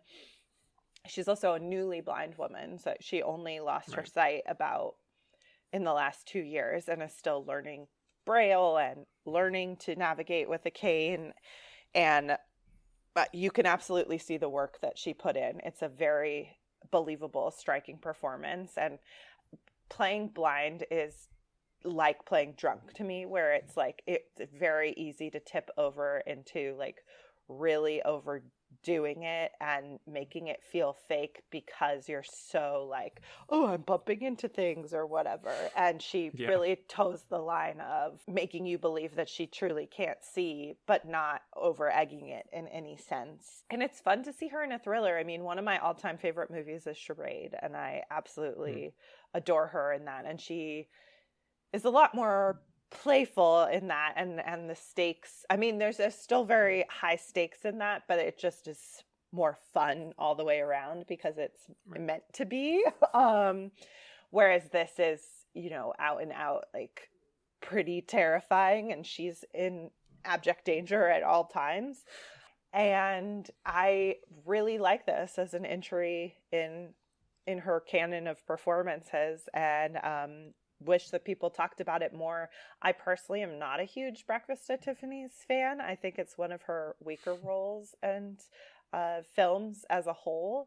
And it's frustrating to me that that is still what she is best known for, because I think she delivers so many more interesting performances, and this is certainly one of them. And the climax of the film, where she is literally fighting for her life and, you know, trying to skew the odds in her favor by literally making the apartment dark and taking out all the light bulbs, and then her face off with Alan Arkin, where she has the matches and sort of turns the tables on him, is thrilling and remarkable to watch. And I do also want to shout out Alan Arkin briefly. Like, I don't believe that man ever gave a bad performance, and this is certainly an excellent one, and he did not get nominated for it, but he would have been deserving of a nomination had he. Yeah, I think he actually said something about his lack of a nomination in the press, where he said something about like, they're not going to give a nomination to someone who hurts Audrey Hepburn. I mean, fair. And he is so frightening in this movie. Yes. So. Yeah. There's something very unique about his screen presence, especially in this kind of a role. Yes, absolutely. Yeah. It's a really unhinged performance. Yeah, definitely. And even has that like weird Peter Sellers element to it, where he like plays two other completely different characters in costume as part of the ruse they're trying to perpetrate against her. Mm-hmm. And is so believable as both of those characters as well. But it's not played for laughs. It's like literally part of the plot, but it is also funny. Yeah, exactly. But I've said it before, I'll say it again. I love Audrey Hepburn. This is quite a year for her between this and Two for the Road, which I also watched this week as a bit of extra credit. I do think I did a disservice maybe to myself for this performance by doing that, because I genuinely think she's incredible in Two for the Road, arguably her best work. And then watching Wait Until Dark after that, I was like, yeah, she's still good. It's interesting to see her in a performance like that, but I'm not as impressed compared to that, which is really excellent. I think similar to The Whisperers, like her performance is stronger than the film as a whole. And that lies solely in the fact that this was a play, and you can tell it was a play because they absolutely never really leave the apartment. Yeah, exactly. There's obviously this very showy element of her playing a woman who is blind, so there's the physicality of that. I know she wore special contact lenses to make her eyes look cloudier, I guess, than they are naturally, not having that like Audrey glint in her eye, you know? So there's that transforming element to it. You could see why she gets the nomination just from the log line, really. You could sense that like, oh, Audrey Hepburn is playing this blind woman in this home invasion thriller. Like, wow, okay, she's doing something different. But I find that there is a bit of a limit to how much I can say that I love this performance, in the same way that I felt that limitation with Samantha Eggar in The Collector, which I just talked about in 65, where sometimes it feels like the film is more interested in her as a device and because of what's happening to her rather than her driving a lot of the film per se, and really delving into it on a yeah, I completely agree with that. Also, there's this like Ephraim Zimbalist Jr. plays her husband who leaves her alone in her apartment, and there's this like really weird dynamic between them where he's like forces her to do a lot of stuff by herself because he's like doesn't want her to be a helpless blind woman, and there's this whole thing about like you have to be the best blind lady there ever was, and I think that really reinforces that sense of her as device rather than human being. A little bit, yeah. Right. So, well, I do really like her here. You know, I can't get quite as excited about this as the other nominees that we've talked about. I also think there are maybe a few elements here where she oversells a little bit of the emotion. So like there's one scene in particular I'm thinking of where she clings onto the staircase things there that are like holding up the staircase, and it's just very like over emoting. I find that I'm like maybe it's a little over cranked at times. But I also don't love the montage where she is like taking out the light bulbs and smashing the lights in the hallway. Yes. This like frenzied like waving of the cane back and forth as she runs down the hallway screaming. I'm like, this is the most ineffective version of this I could possibly imagine. Yeah, it's a lot. And also it's interesting to see that when up to that point in the film, she's been relatively like knowing of where everything is for the most part. Like she, again, is recently blind. She sort of knows what her apartment looks like and has been able to get around anyway, even with being blind. And she's not really stumbling that much. But then, yeah, that sequence happens and it's just like very haphazard and like, I don't know where anything is. Very manic in a way that reads almost as slapstick in a sense. Yeah. A little bit.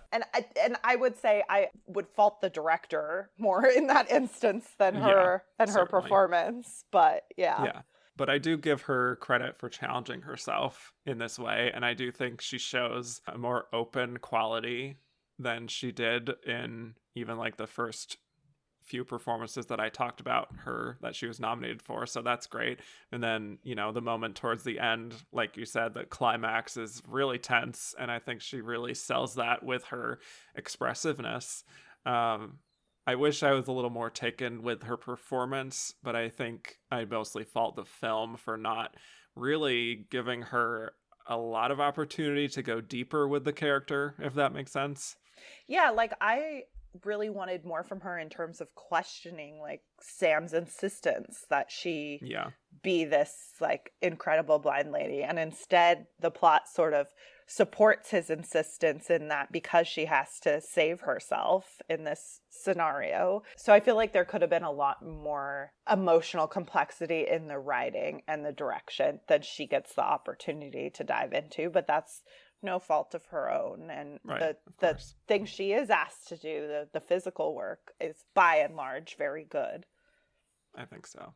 Yeah. There are interesting elements that we get that may be indications of her life before she was blinded. Like the whole part about her being the best student at blind school that she says towards the beginning. I do think it speaks to her kind of overachieving, maybe type A quality of wanting to be the best. But she's also very trusting and warm, sometimes to a fault, where her kindness is really taken for granted by these awful men. And I like when we get those shadings because it feels like she's playing off a little bit of the Audrey persona as this sort of perfect, you know, force for good. And even when she's talking with these strangers who keep coming in and out of her house, like, please lock the door. I don't know what's going on there. Why does she never lock the door? It drove me insane. I don't understand. Like, even when she realizes what's happening, she doesn't lock the door. I don't understand. Like, too trusting to a fault. Yeah, that was another element of it I really loved, because there are certainly many like women alone at home domestic invasion thrillers, and I think Mm-hmm. often the strength of them depends on the actress and their persona, and you get really different shades in that. So that Barbara Stanwyck did a couple, but she's obviously like a very brassy, tough persona, and so you're going to have a different response to her having to like fend these people off, as opposed to Audrey, who is like a startled baby deer at all times. Yeah. Very much like a ballerina kind of presence. Yeah. I would also throw in like a Joan Crawford. Like that would have been a very different version of this. Absolutely. But yeah, I like seeing her kind of navigate those scenes of getting to know these guys, at least how they present themselves to her, and wanting to be trusting, but also still being cautious. And she's not fully gullible, but it's sort of like she kind of has to be trusting of other people to a certain extent because of her blindness. And so she wants to be that. She's just dependent on them. Yeah. Right. She wants to be trusting, even when there is maybe that tiny voice in the back of her head, like those alarm bells might be going off, but she still is just wanting to like not escalate the situation and just like figure out a way to do this calmly and peacefully. And that to me does show a little bit of some character of who she may have been before she was blind. And speaking to her like wanting to be the best in blind school and the best possible blind person, world champion blind lady, I think they say, that type A quality, I guess. So I like when we get those tiny indications of character there once in a while, even if they're few and far between. Yeah, and she's also clearly very smart, because without a lot of resources or information, once she does sense that something is up, she puts the pieces together pretty quickly. Yeah, I mean, the initial deception of one of the con men posing as a friend of Sam's, and the way that she goes along with that and gradually becomes more trusting of him, it's very heartbreaking in a way, just to see her like being so far astray, and again wanting to be that trusting person. And even like that thing with Gloria, the little girl who lives upstairs, who like throws a tantrum, and the way that Susie can only just like stand there kind of helpless as this little girl is just like throwing shit all over her apartment. Like it's just tough to watch in these moments, and you really do feel for her in the way that you feel for her and feel for Audrey in most of her films, that you maybe wanting to feel a little bit of that protectiveness. But I do love that she is, even with help from that little girl, she is able to figure things out for herself, and she doesn't have to really depend on other people. She doesn't have to depend on her husband coming home and saying like, oh, here's what's happening, we should put a stop to this. Like, she does all of it. And she even kind of converts some of the home invaders, like the guy pretending to be her husband's friend starts to feel for her and sort of devises this plot of like, okay, let's just leave her alone. Like, she has no part in this, and she isn't lying when she says she doesn't know anything. Right. And I love what that says about her persona and her acting here, is that like, as this character, she's able to divert this man from his plan just by virtue of who she is. Exactly.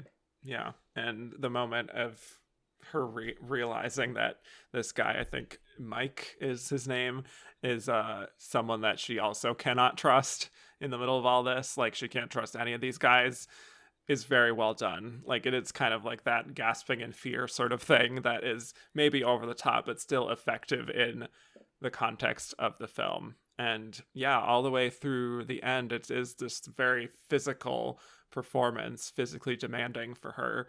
And I give her credit for helping to sell the emotional impact and like the vested interest that the audience has in the end. I remember reading that, you know, the exhibitors wanted to like turn all the lights off gradually during the climax when it was first being shown, just to really present it in the best possible light and to have true darkness on the screen as it goes to darkness in several moments at the end. So in that respect, it still holds up even all these years later, I would say. Yeah, it's still terrifying. Yeah, I think so. It's got a little bit of that like Silence of the Lambs climax. in its own way. So, do you have anything else on Audrey's performance here? I think it's very good. I like her here. I wish I was more excited about it, but that's more due to the film, I would say. Yeah, I would agree. And no, nothing really to add, just that this is her last film for almost a decade because she takes a step back from Hollywood to focus more on her family and her charitable her activism. It's a shame because I respect her choices as a human being and think they're really noble and admirable, but I also feel like she, with this and Two for the Road, is really starting to level up in terms of the lack of vanity, which I want to be clear, I don't think she is vain. I think people like see her and know her as a fashion plate and put her in roles that support that.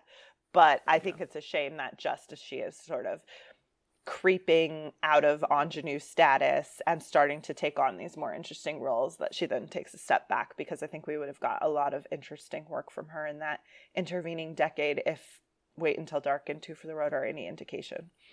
Yeah, I completely agree with that. It's actually similar to the Grace Kelly situation, you know, when she just stops acting after winning her Oscar and becomes a princess. You wonder what could have been.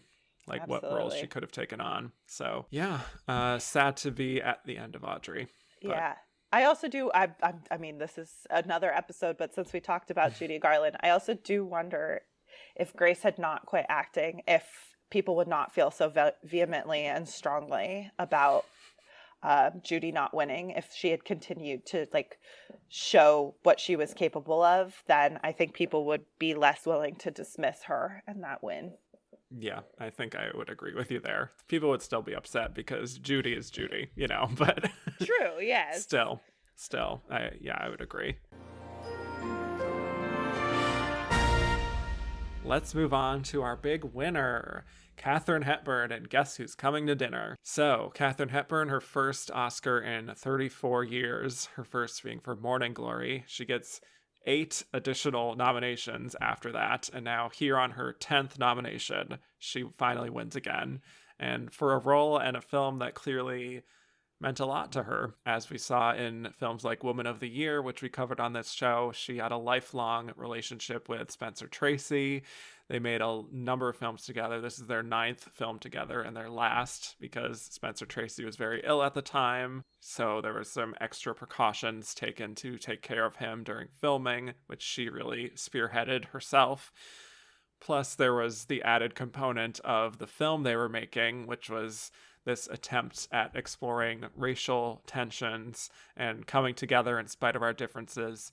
So this was a very loaded production, I think, in that respect. So the film is about a young white woman, Joanna, who returns from a vacation, having met this 37-year-old black man, John, a doctor, and not only are they in love, but they are engaged.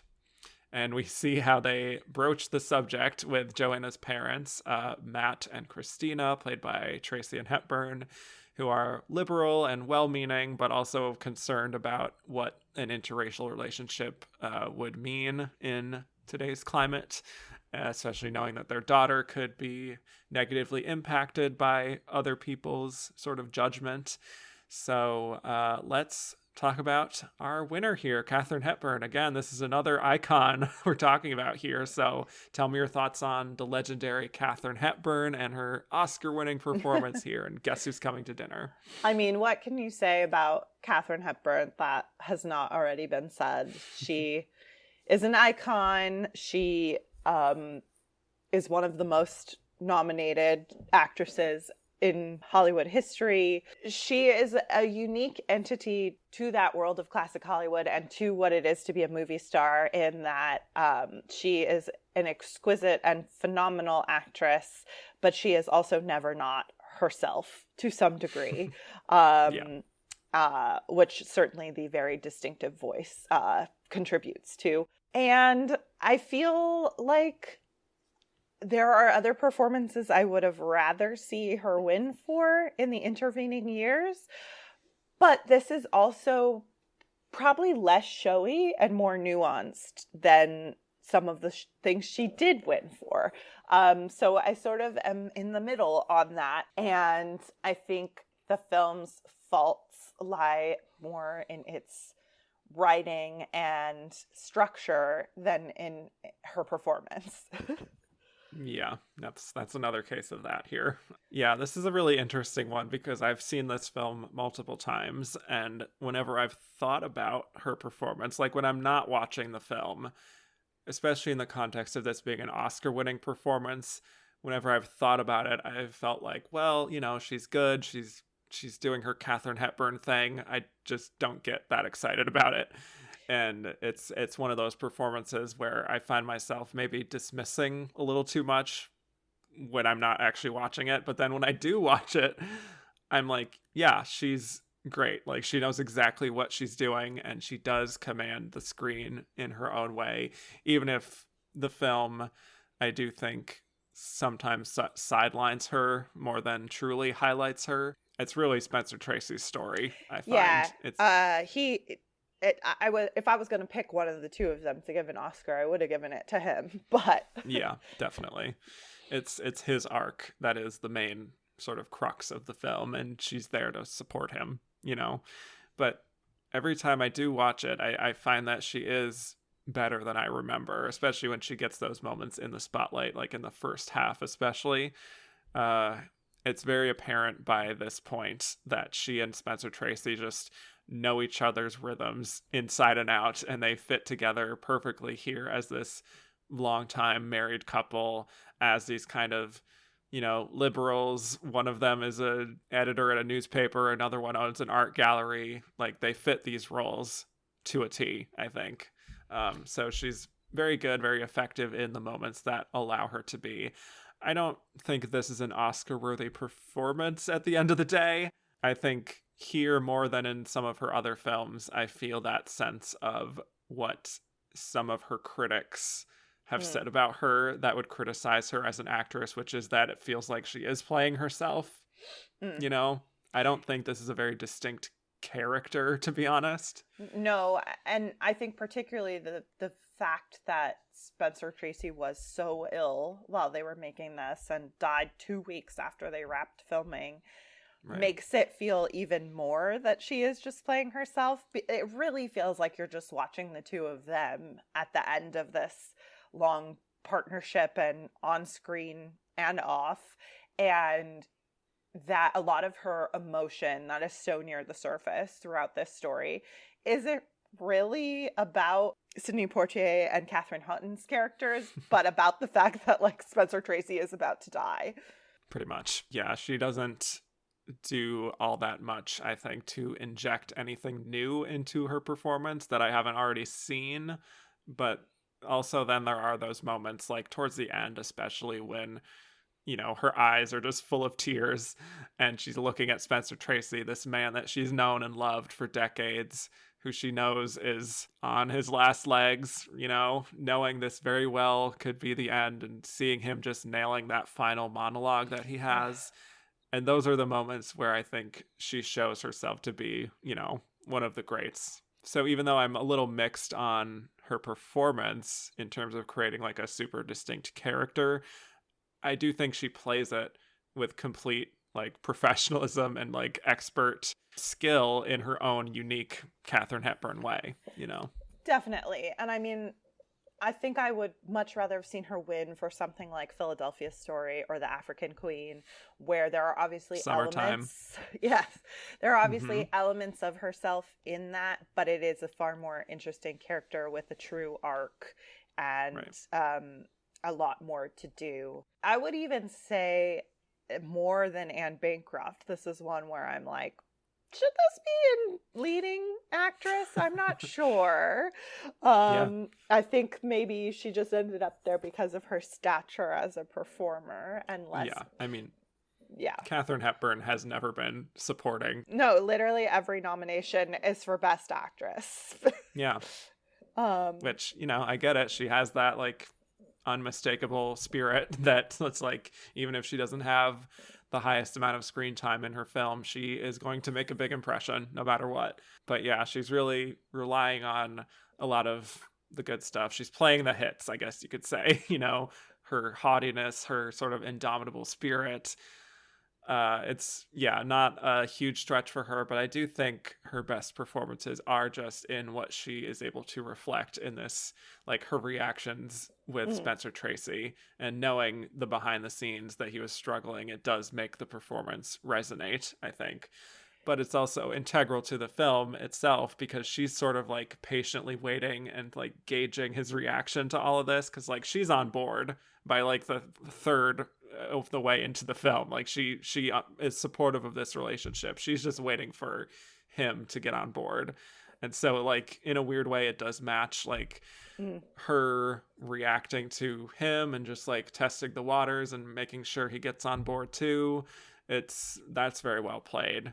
And I think she kind of serves as a bit of an audience surrogate at times, in terms of like giving these sort of like anticipating looks, these knowing looks as he's processing all of this. Yeah, and I will say, rewatching it this time, what struck me about the things that do endure about the film and feel that they have aged well is sort of its core message about love and passion and remembering what it is to love someone. And I think her performance is a big part of that, and the genuine love and affection she has for Spencer Tracy is a big part of that. So I do really like that aspect of it. It's ultimately the least interesting part of it is the race issue, and it's much more interesting just about like how we love and how we protect those we love, or try to protect those we love. And in terms of a case study between the two of them, it's a really lovely final grace note on their long partnership. Yeah. And on the flip side of that, I do just want to highlight one very funny and excellent scene, and I'm sure you know what I'm talking about, which is her absolute read of her coworker, Hillary. It's great. She just dresses her down for her prejudice, really, and says to like remove all the items from her art gallery that remind her that she ever worked there, and remove every trace of yourself. Yes. So good, so on point, and her basically telling her to like sashay away. Basically, I love it. I love that. I also love her trying to ask her daughter whether or not she and Sidney Poitier's character have had sex, and her daughter being like, "Oh, are you asking whether or not we've slept together? No, we haven't, but I've wanted to." And her, like, her daughter can't see her face, but we can, as she's ironing, and just like watching the sort of range of emotions and her processing all of this information, which is probably far more information than she wanted, is hilarious. Yeah, again, some of that great gifted comedic timing that she has is really fun to see. She's still got it, But yeah, even like in those more profound moments, like when she starts to tear up looking at her daughter and John out the window, and it seems like, from then on out, she just has like these perpetual tears in her eyes. But it's really just emoting and giving that emotional connection for the audience. But again, in so many of these scenes, even without Spencer Tracy in them, you can feel the real life resonance, I think, here. And another great scene for her is towards the end, where I think they're in front of the mirror and she says something like, when she fights you, I'm gonna be on her side. And she has that with such a steely resolve and everything. Those are the moments where it does just feel like we're just watching Katharine Hepburn in her natural being, essentially. Yeah. But still, it still is like greatness. No, absolutely. It does. It's a very lived in performance, for better or worse. Right. Exactly. Not a huge stretch, but still, I would not doubt a difficult shoot at the same time. I don't have too much else to say about the performance, but unless you do, we can move on to why she won. No, I'm good. Ready to switch gears. Alrighty. Let's get into it. For precursors, as few as there were at that time, I just want to set the table here. Edith Evans, I didn't even realize this going into this. She swept everything. She won the Golden Globe for Best Actress in a Drama. She won New York Film Critics. She won National Board of Review. She won BAFTA. Basically every award that existed outside of the Oscars, Edith Evans won. So for all intents and purposes, she was one of the frontrunners, if not the frontrunner, to win at the Oscars. And then we had Anne Bancroft winning the Golden Globe for Comedy Actress, so she had at least something. And then Faye Dunaway, Audrey Hepburn, and Katharine Hepburn at least were Golden Globe nominees, but none of them really won anything super major before this. It's an interesting dynamic here because, again, precursors don't matter as much back then as they do now. But why do we think Katharine Hepburn ends up winning in the end? I feel like in this moment where Hollywood is at such an inflection point, and it's both coming out of this studio system and a sort of more stodgy, values-driven, code-limited way of filmmaking into New Hollywood with projects like The Graduate and Bonnie and Clyde, that Katharine Hepburn is sort of the Green Book choice here of like Academy voters can feel good about voting for her because the film is about interracial marriage and it's tackling a provocative subject, but it's tackling it in a very like traditional Hollywood milquetoast way that does not dig into like any of the nuances or true complexities of the situation. And then in contrast, you have things that are really revolutionary and groundbreaking, like Anne Bancroft and Faye Dunaway's performances, that I think from the outside we can see are like clearly doing something new. But it's a moment where that is still too much for Academy voters, and they have to go with the film that sort of toes the balance between those two things. It's a film about a social issue, but in a really safe way, and starring an actress that is an old favorite that has been nominated many, many times, has not won in a long time. And I think there's also the sort of nostalgia factor of the whole Spencer Tracy component, all the things we talked about that we feel make the performance special and interesting. I'm sure were resonant to voters at the time because they had just lost Spencer Tracy. And so there's probably some of that propelling voters to choose her as well. Yeah, I think there was a huge wave of sympathy for Katharine. The press kind of unofficially knew that her and Spencer Tracy were like in a relationship, even though Spencer Tracy was still married to someone else, but they were separated for a long time. There was a lot of sympathy for her, and they adored the film. You know, as you kind of indicated, they went head over heels for a film that was tackling something that was so pressing of today's world, but doing so in a very safe and in a way that you don't have to think too much or like work too hard to appreciate. So that definitely helped. Palatable film in every way. Almost too palatable, you could say. Yes. But yeah, I would also guess that younger members would be maybe a little split between Anne Bancroft and Faye Dunaway. The Whisperers wasn't a super big player in America anyway, so it's possible that some voters didn't even see it, I would guess. I'm not sure. Yeah, and I think with Audrey Hepburn, I don't think that would be a winning performance per se. Certainly something that is nomination worthy, but you know, a kind of home invasion thriller I don't think would typically be winning a category like this. Well, and so. I think, you know, talking about precursors and the fact that they weren't as meaningful then, I think a big part of that is that most of the precursors at that point were voted on by critics and not by the people who actually made movies, industry folks. And so that, to me, is probably the main reason Evans didn't carry over, because critics sought this out and were into this little gem of a film and voted for her. But people like Hollywood brass within the industry, who by and large were the members of the Academy at the time, as you said, probably never even saw it. Yeah.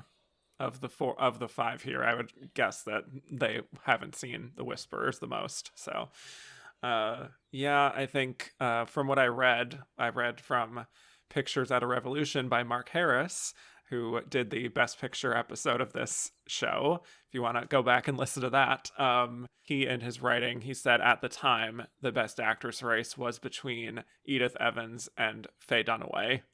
So it's fun that we kind of have this third option coming down the middle here and presenting an alternative. And I think it was a huge surprise at the time that it did happen, even though, should it have been a surprise? I don't know. But at the time it was written about that this was like a upset in a sense.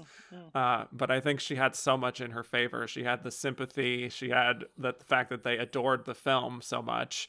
And the fact that it is such an old guard appealing film and performance compared to the other four, I would argue.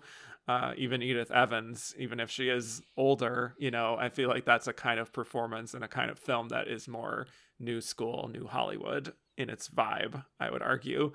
That's, absolutely. This was like Katharine Hepburn is the one for the older folks in the Academy, and they all rallied behind her, and that's how she won. Definitely. That's kind of it. I feel like, ultimately, the Academy and the reasons why people win has not changed all that much in the intervening for better decades or for worse. here. Right, exactly. Yeah.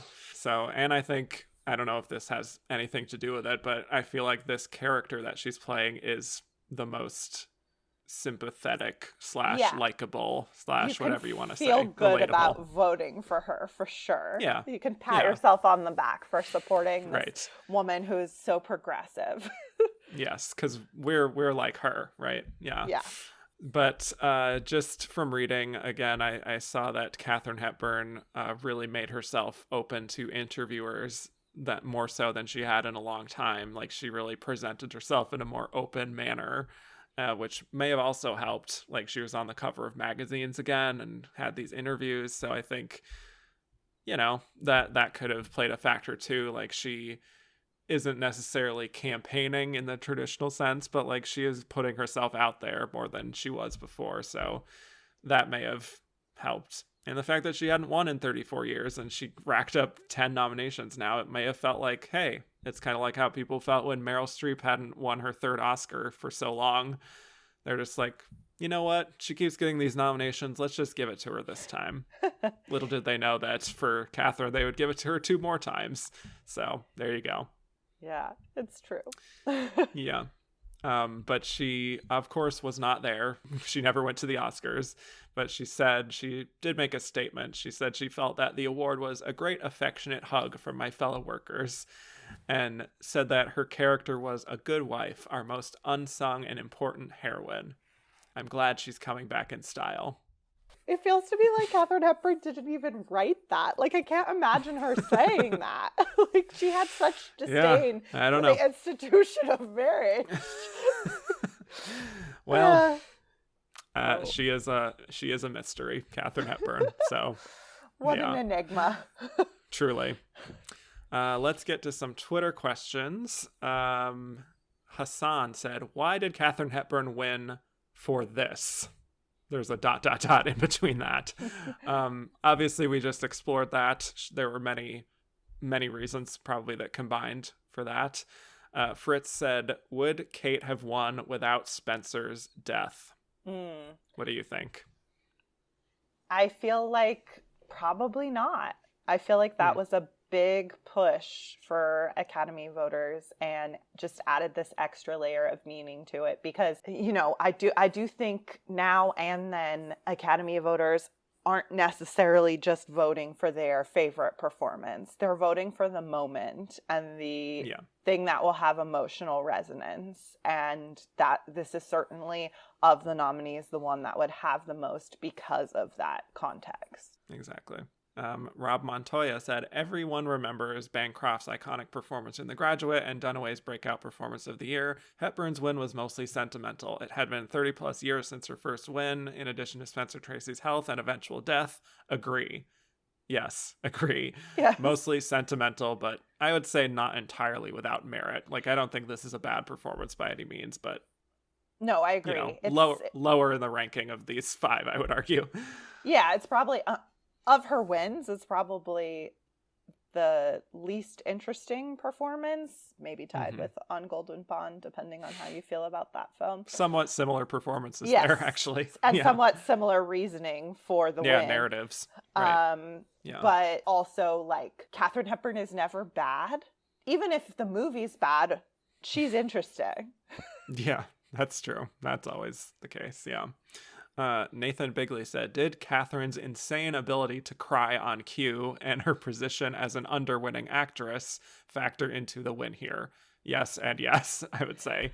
Her ability to cry is truly something to marvel at. Like, it really is, but I was also, like, similarly, like, with Spencer Tracy, like, being at death's door, was she just, like, crying 24/7 on that set? I know. It's must have been wrenching for her doing that film. But Christoph and Jeffrey Kerr said, would Katharine Hepburn still win if the Academy had known there will be 2 more Oscars for her down the line, including one next year? I feel like they actually don't care that much about, like, giving out double awards. In fact, I think they kind of enjoy it because they like sort of like the headlines and the history making nature of it. Mm-hmm. And I think, you know, the Spencer Tracy aspect of it probably would make that more of an open question. I think without that, the answer would be no. But with it, it's like, yeah, maybe she still would have. Yeah. I don't think they would take it away from her, you know. I think they considered her such an esteemed kind of actress that I don't think it would have deterred them. Owen Daly said, were there any other performances prior to this second win that you would have given Katharine her second Oscar for? I think you said that before, Philadelphia Story. Yeah, Philadelphia Story is one of my all-time favorite films, and I think she is just radiant in that. And I love sort of how unapologetic of a character Tracy Lord is, and that even though she has this character growth that puts her back with Dex at the end, that it, you know, she still doesn't lose the things that make her her. And I feel that only Katharine Hepburn could make that work. Like, I feel like Grace Kelly and High Society does not sell it anywhere near the way Hepburn does. And A Philadelphia Story to me is a better example of being a performance that is so quintessentially true to the essence of who we believe Kate Hepburn was, but also feels like a really precise performance at the same time. I would agree with that. That's a really competitive year, I will say. So that's tough. I really like Joan Fontaine and Rebecca. I even like Ginger Rogers and Kitty Foyle. It's a really fun year. I would say Summertime for me is the one that I would give her a second Oscar for. I just have a soft spot for that film and her presence in it. It's very unique for me and her filmography. Layla said, Katharine Hepburn famously never attended the ceremony when nominated. Which one of her 4 Oscar wins would you have wanted to see her accept in person the most? This one, because of the Spencer aspect, like, I feel like she would have paid tribute to him in her speech, and it would have been really moving and a special moment. That would have been a moment, yeah. I would say the year after this one, which is her tie with Barbra Streisand. Yes. I think she would have made some kind of quippy comment having to do with, like, the nature of her film, and I think it would have been just fun to see her standing side by side with Barbara. Yeah, you're right. That would have been great. Yeah. Fritz said, is Mrs. Robinson the coolest character in this category so far? If not, who is? I mean, she's super cool. I think there are maybe others that are cooler, like Barbara Stanwyck in Ball of Fire, or also Barbara Stanwyck in Double Indemnity. I was like, all Barbara Stanwyck performances? Yeah, right. Yes. Yeah, all Barbara Stanwyck performances. There we go. There you go. Jump said, how much do you think the subject matter scared off some voters from Bancroft? I feel like that would have been more the case with Bonnie and Clyde and Faye than Bancroft, because I feel like The Graduate does more to make her a villain than Bonnie and Clyde does to make Bonnie a villain, and therefore voters would have been more uncomfortable with that. Yeah, agreed. Fritz said, Anne Bancroft was only 5 years older than Dustin Hoffman. What older actress could you see in the part? Oh, man. At that time. obviously Doris Day, like we mentioned before. Would have really loved to see Doris do it. Yeah. Deborah Carr. I don't know how old she was at that time, but yeah, that would have been cool. I'm trying to think who else. Oh, I got it. Lauren Bacall. Oh boy. Yep, I think that's the answer. Yeah. Yeah. That's the one. Now I want been so interesting. Why would you give that to me and now I can't have it?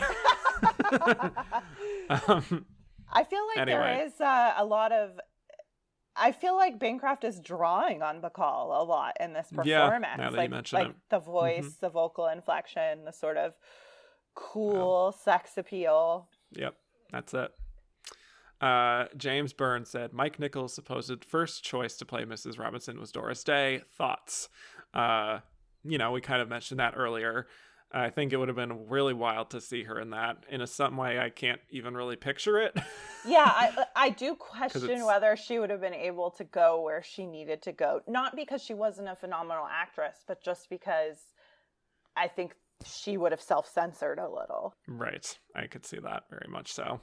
And the other one from James Byrne, when The Graduate was being shot in 1966, Marilyn Monroe would have turned 40. She always wanted to be taken seriously. Do you think Mike Nichols could have taken her to new heights as Mrs. Robinson? Darken the hair a bit, drop all the Marilyn stuff. Thoughts? I just think Marilyn is too much of a sex symbol to make that very interesting to me. Yeah, I would agree, sadly. But I always wanted to see her be given the opportunity to do more interesting characters, of course, but I don't know if this would be right for her. Yeah, like I would almost argue I'd be more interested in seeing her play Bonnie than I would in seeing her play Mrs. Robinson. My goodness. Wow. You're giving me so many alternate histories that could have been so interesting. Cinema Sex Kitten said, here is a list of actresses that are currently 35, just to show how insane it is that Bancroft is in this role. Emma Stone, Ana de Armas, Vanessa Kirby, Zoe Kravitz. Gun to your head, cast one of these 35-year-olds in this role. So Emma Stone, Ana de Armas, Vanessa Kirby, Zoe Kravitz. Kirby. I think so too. Of those, she has the maturity to do it. Like, she just has a gravitas as an actress that I don't know that the others have currently. She also has a huskier voice. Yeah. Just saying. She does. It doesn't have to be like a direct one-to-one with Anne Bancroft, but I feel like she does project a little bit older. Yeah. So I also think she's arguably the best actress of that group. Yeah, I think I might agree with that too. Although I do love Emma Stone personally, but yeah. Andrew Carden said, recast Mrs. Robinson with a Best Actress nominee from the 70s, 80s, and 90s. Ooh. Very specific. Okay. So obviously seeing this question ahead of time, I did write down my answers there. So for the 70s, I went with Jenna Rollins. Ooh, okay, I like that. Hold on, give me a second. I'm looking up all of the nominees so that I can give you the perfect alternate a fair answer. Yeah. Ooh, there are some interesting choices here, but I am going to go with Joanne Woodward. Well, there you have it, folks. I think that would also be really excellent to see. Yeah. Wow. I like that. For the 70s, I decided to... Oh, that was my 70s choice. Yeah, okay, that's right. Sorry. Yes. The 80s. The 80s. I decided to go with Mary Tyler Moore. I like that. How about that? I like that a lot. Big departure for her as well. Okay, well, they both would have been too young at the time. I'm debating between Kathleen Turner and Jessica Lange, and I think I would pick Kathleen Turner. That would be good. Yeah. In fact, I want to say Kathleen Turner maybe played Mrs. Robinson in like a stage production. Somehow that sounds right. Yeah, I'll take your word for it. For the 90s, I don't know if this is too on the nose, but what immediately jumped out to me was Susan Sarandon. Yeah, I could definitely see that. but I am going to go with Stockard Channing. Wow. That would be really fun. Wow. Yeah. I like that a lot. You're good at this. You're good at the recasting. Not gonna lie. Let's see. This is from 3 different people who asked the same question. Christoph, Dustin, Britt, and Harry. Would Anne Bancroft have won for supporting actress if she had been campaigned there? Ooh, who else was nominated? Well, Estelle Parsons won for Bonnie and Clyde, at least. I think it would have been a tight race. I think that's a fair supposition. Yeah, I think it's tough to say when I don't know if there were still some lingering feelings at that time about leading ladies and supporting, because that was a big deal for such a long time, that maybe they would have held that against her. So, yeah, I think with a character as iconic as that, she probably would have won. Yeah. Even though she would have been also with Catherine Ross in The Graduate, also nominee. So I don't know if that does anything. Dark Shaka said, do you consider Bancroft's nomination category fraud? I don't think so. Nope. She's a co-lead. I do feel there would be an argument to go either way, but I don't consider it category fraud. Yeah. Actually, do you think it would have happened like in modern times? Do you think she would have gone supporting? Because like that is always happening these days. Well, I think it would have depended on what her PR rep told her was the best chance for her to win and where she should go. That's true. And how her ego might have factored into that decision as well. That's a fair point. Yeah. Fritz said, does Faye have one of the best Stars Born performances and nominations in Oscar history? Yeah, without question. I mean, in terms of being really just like shot out of a cannon, yeah, I think this is like top 10, you know? Yeah, it's just like, who is this woman? And what else can I watch her in? Right. And also people are now wanting to like dress like her because they're so obsessed with her. Yeah. Yeah. Matt Stillman said, do you think Faye Dunaway had a chance? Yes. Yeah. I do think there was like maybe feeling like welcome to the club kind of a nomination here, more so than a win. But yeah, I think the Academy is fond of giving that win to like a total newcomer as a moment. And it's certainly a performance that deserves it. And as you said, she was one of the front runners alongside Edith Evans going into the ceremony. I think ultimately it's just too provocative of a film and a performance to have crossed that finish line. Agreed. Casey Chapman said, with only 3 nominations to her name, give us 2 other Faye Dunaway performances you would have nominated. Okay, wait. Mommy Dearest. Let me look this up, because I know she got nominated for Chinatown and Network, obviously. Right. What's weird is I haven't seen a whole lot, like a huge swath of her filmography, so it's hard for me to say what else, but... Yeah, same. Like, I feel like the ones she got nominated for are very obviously the ones she should have been nominated for. But, I mean, for the sake of the exercise, I will say the Thomas Crown Affair, because she is so sexy and interesting in that. And then 3 Days of the Condor, because it's a great movie. Bobby Doyle said, revisionist history. If Faye wins for Bonnie and Clyde, does she win again in 1976 for Network? If not, who wins in her place? Ooh. I kind of think she still could have, because they loved Network. So I think that she could have won a second Oscar. But like Sissy Spacek and Carrie, does she win? I don't know. Possibly. Liv Ullmann in Face to Face, maybe. I don't know. I think she still wins. I think that performance is so just like iconic. Yeah. Fritz said, were you also upset when the second half of The Whisperers lost sight of Edith and focused on the husband? Yes. Yes. Yes, and in fact, I would argue that's a big part of why she didn't win. There you go. Yep. Joey Gentili said, how was Edith Evans winning everything? Leading into it, of course. I think the shock factor maybe of having this like character actress in a big leading role, it also feels like to me, I don't know if you agree, but it feels like the cool critics pick of this bunch. Without question. Yeah. Instead of like the movie star. Yeah.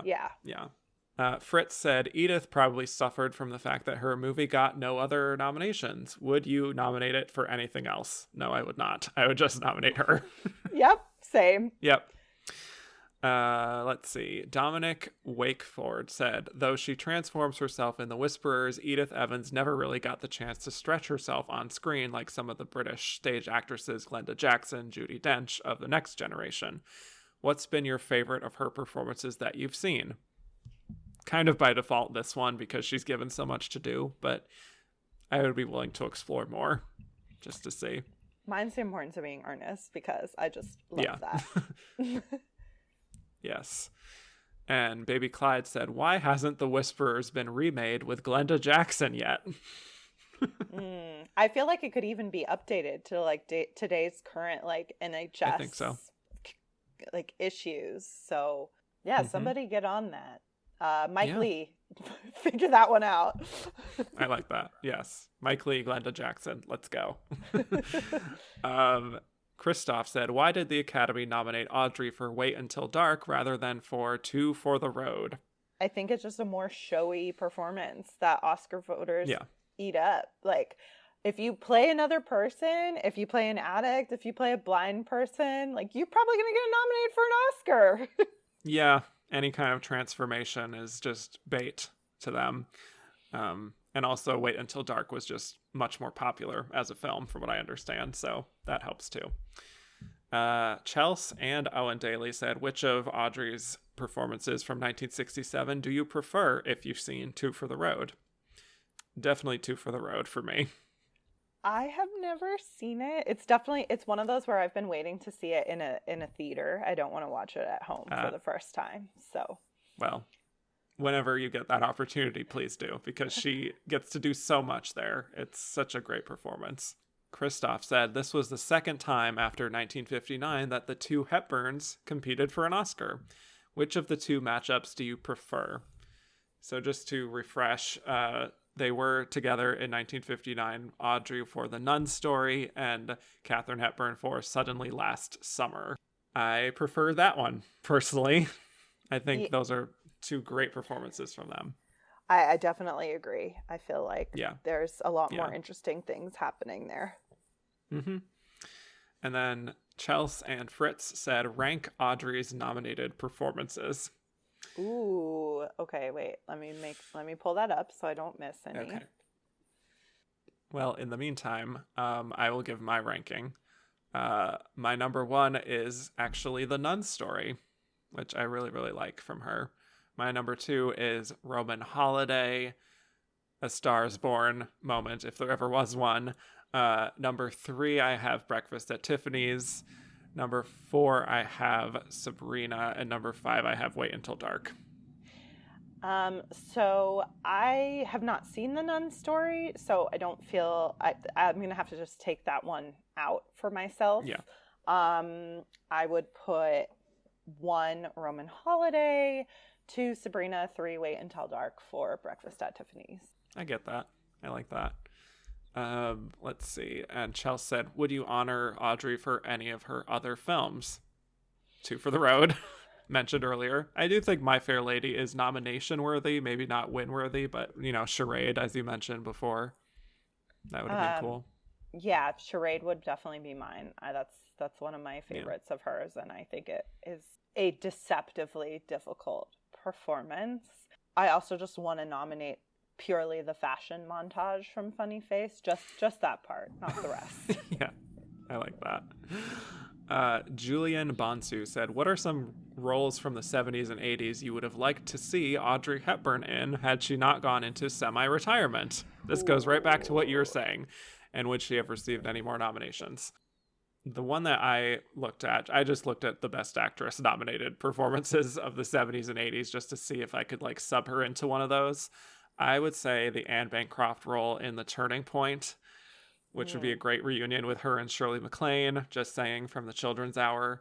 I would love to see her in something like a Autumn Sonata, Like truly challenging, dramatic work like that. That would have been fascinating. Yeah, I think that is definitely true. Yeah, I would have liked her to just try a bunch of different things. So, like, kind of would have loved to see her as the Shirley MacLaine role in terms of endearment. That would have been interesting. Yeah. Kind of would have loved to see her play Hedda Gabler instead of Glenda Jackson. Wow. Yeah, I just would have liked to see her like sort of branch out of that sort of romantic space that she was in, which I think she does so well and is incredible, but just, you know, played more with some classical theater, some parts that feel like very outside of what we're accustomed to seeing her in. Yeah, I was thinking also some of the Jane Fonda ones, like Coming Home, maybe, or Julia, or China Syndrome, Morning After. Like, I could have seen something like that late in her career.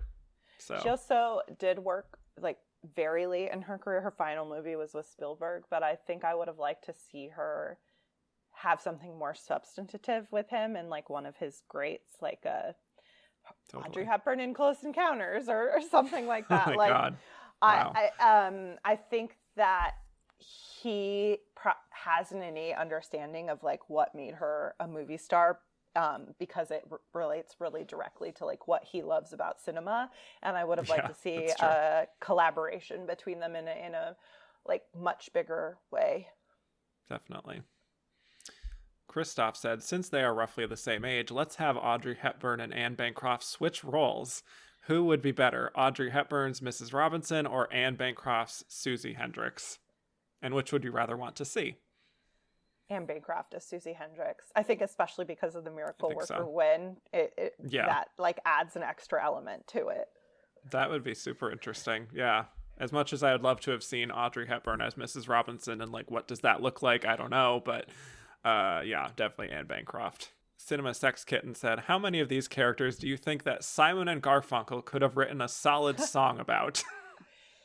I want to hear the Simon and Garfunkel ballad of Bonnie and Clyde now. I really want that. Yeah, definitely. I think that would fit right in. They probably could have written one, I think. No, they could have written a really sad folk song about Edith Evans' character, I think. Oh, God. Yes, something like The Boxer. Yeah, in exactly. That vibe. Yeah, yeah. But not Katharine or Audrey. No, definitely not. Sammy Flowers said, the category is Best Actress 1967. Rank these characters by how compatible and iconic they would be in a drag performance done by queens. Okay, well, obviously Mrs. Robinson is number one. Yeah. That feels like almost a drag performance in itself. So, yeah I would say that. I would put Katharine Hepburn as second just because there's such great camp factor with Katharine Hepburn, no matter what the role is. Yes. And you could just always have tears in your eyes somehow. And then Bonnie, because the fashion. Yeah. Edith Evans, she's out. Yeah. I would like to see it, whatever that would look like. But yeah, that would be tough. Dark Shaka said, aren't you glad they didn't nominate Samantha Eggers so you don't have to watch Dr. Dolittle? Yes. Thrilled. Yes. Moving on. Let's see. Okay. One more recasting question. Karam Balak said, recast the roles with this year's Best Actress nominees. So, Cate Blanchett, Ana de Armas, Andrea Riseborough, Michelle Williams, and Michelle Yeoh. Okay. I have created my combination, so. Cate Blanchett as Mrs. Robinson. That was also mine. Cate Blanchett in The Graduate. Andrea Riseborough as Edith Evans. That's what I have too. She can transform into anything and anyone. And then what do you have left? Michelle Williams, Michelle Yeoh, and Ana de Armas. I think Ana de Armas is clearly Bonnie. I was actually going to put Ana de Armas as Audrey. As Susie. Yeah. Yeah. That makes Susie. sense too. And then I was going to put Michelle Williams as Bonnie and Michelle Yeoh as Katharine Hepburn. Yeah. That would make sense. I like that. Bobby Doyle said, could Julie Andrews have scored a third Best Actress nomination for Thoroughly Modern Millie? No. I mean, no. Yeah. It's Well, it's a pale. It's can't hold a candle to the other two projects. Yeah, well, I would say might be surprising considering it got 7 nominations. She did get a Golden Globe nomination for it. I have to assume she was in the conversation, but like probably not too close. I don't know. Yeah. Sue Ellen Rossi said, any thoughts on why the 60s were such a good decade for thriller/horror films? Vietnam. Well, yeah, that's part of it. Yeah, and I think it was just a time of really like loosening the Hays Code and everything. So I think anytime society is in extreme flux, you get really good thrillers and horror because people have a lot of anxiety naturally in the world and it gets funneled into that. And the 60s, particularly the latter half of the 60s, is very emblematic of that. Certainly. A mystery guy in LA said, even though I have to admit that Bergman's Persona was probably not on the Academy's radar in 1967, if we had a do-over on these nominations today, might there be room for B.B. Anderson and Liv Ullmann? I would like that. I feel like it's just too avant-garde for the Academy. Yeah, like the fact that Edith Evans got in there is a little bit of a miracle in and of itself. So exactly. So Persona is pushing it a little too far, I think. And another international nominee question here. Dark Shaka said, would you nominate Catherine Deneuve for Belle du Jour? I haven't seen it, so I don't feel like I can answer that question. Me neither, unfortunately. It's one of my blind spots. One more question for you. We got quite a few this week. Obviously, it's a big year. David Pusak. July 1967 marked the death of the outstanding Vivien Leigh. What are some roles that you think she could have done had she lived longer? And what are your favorite roles she did aside from Scarlett and Blanche?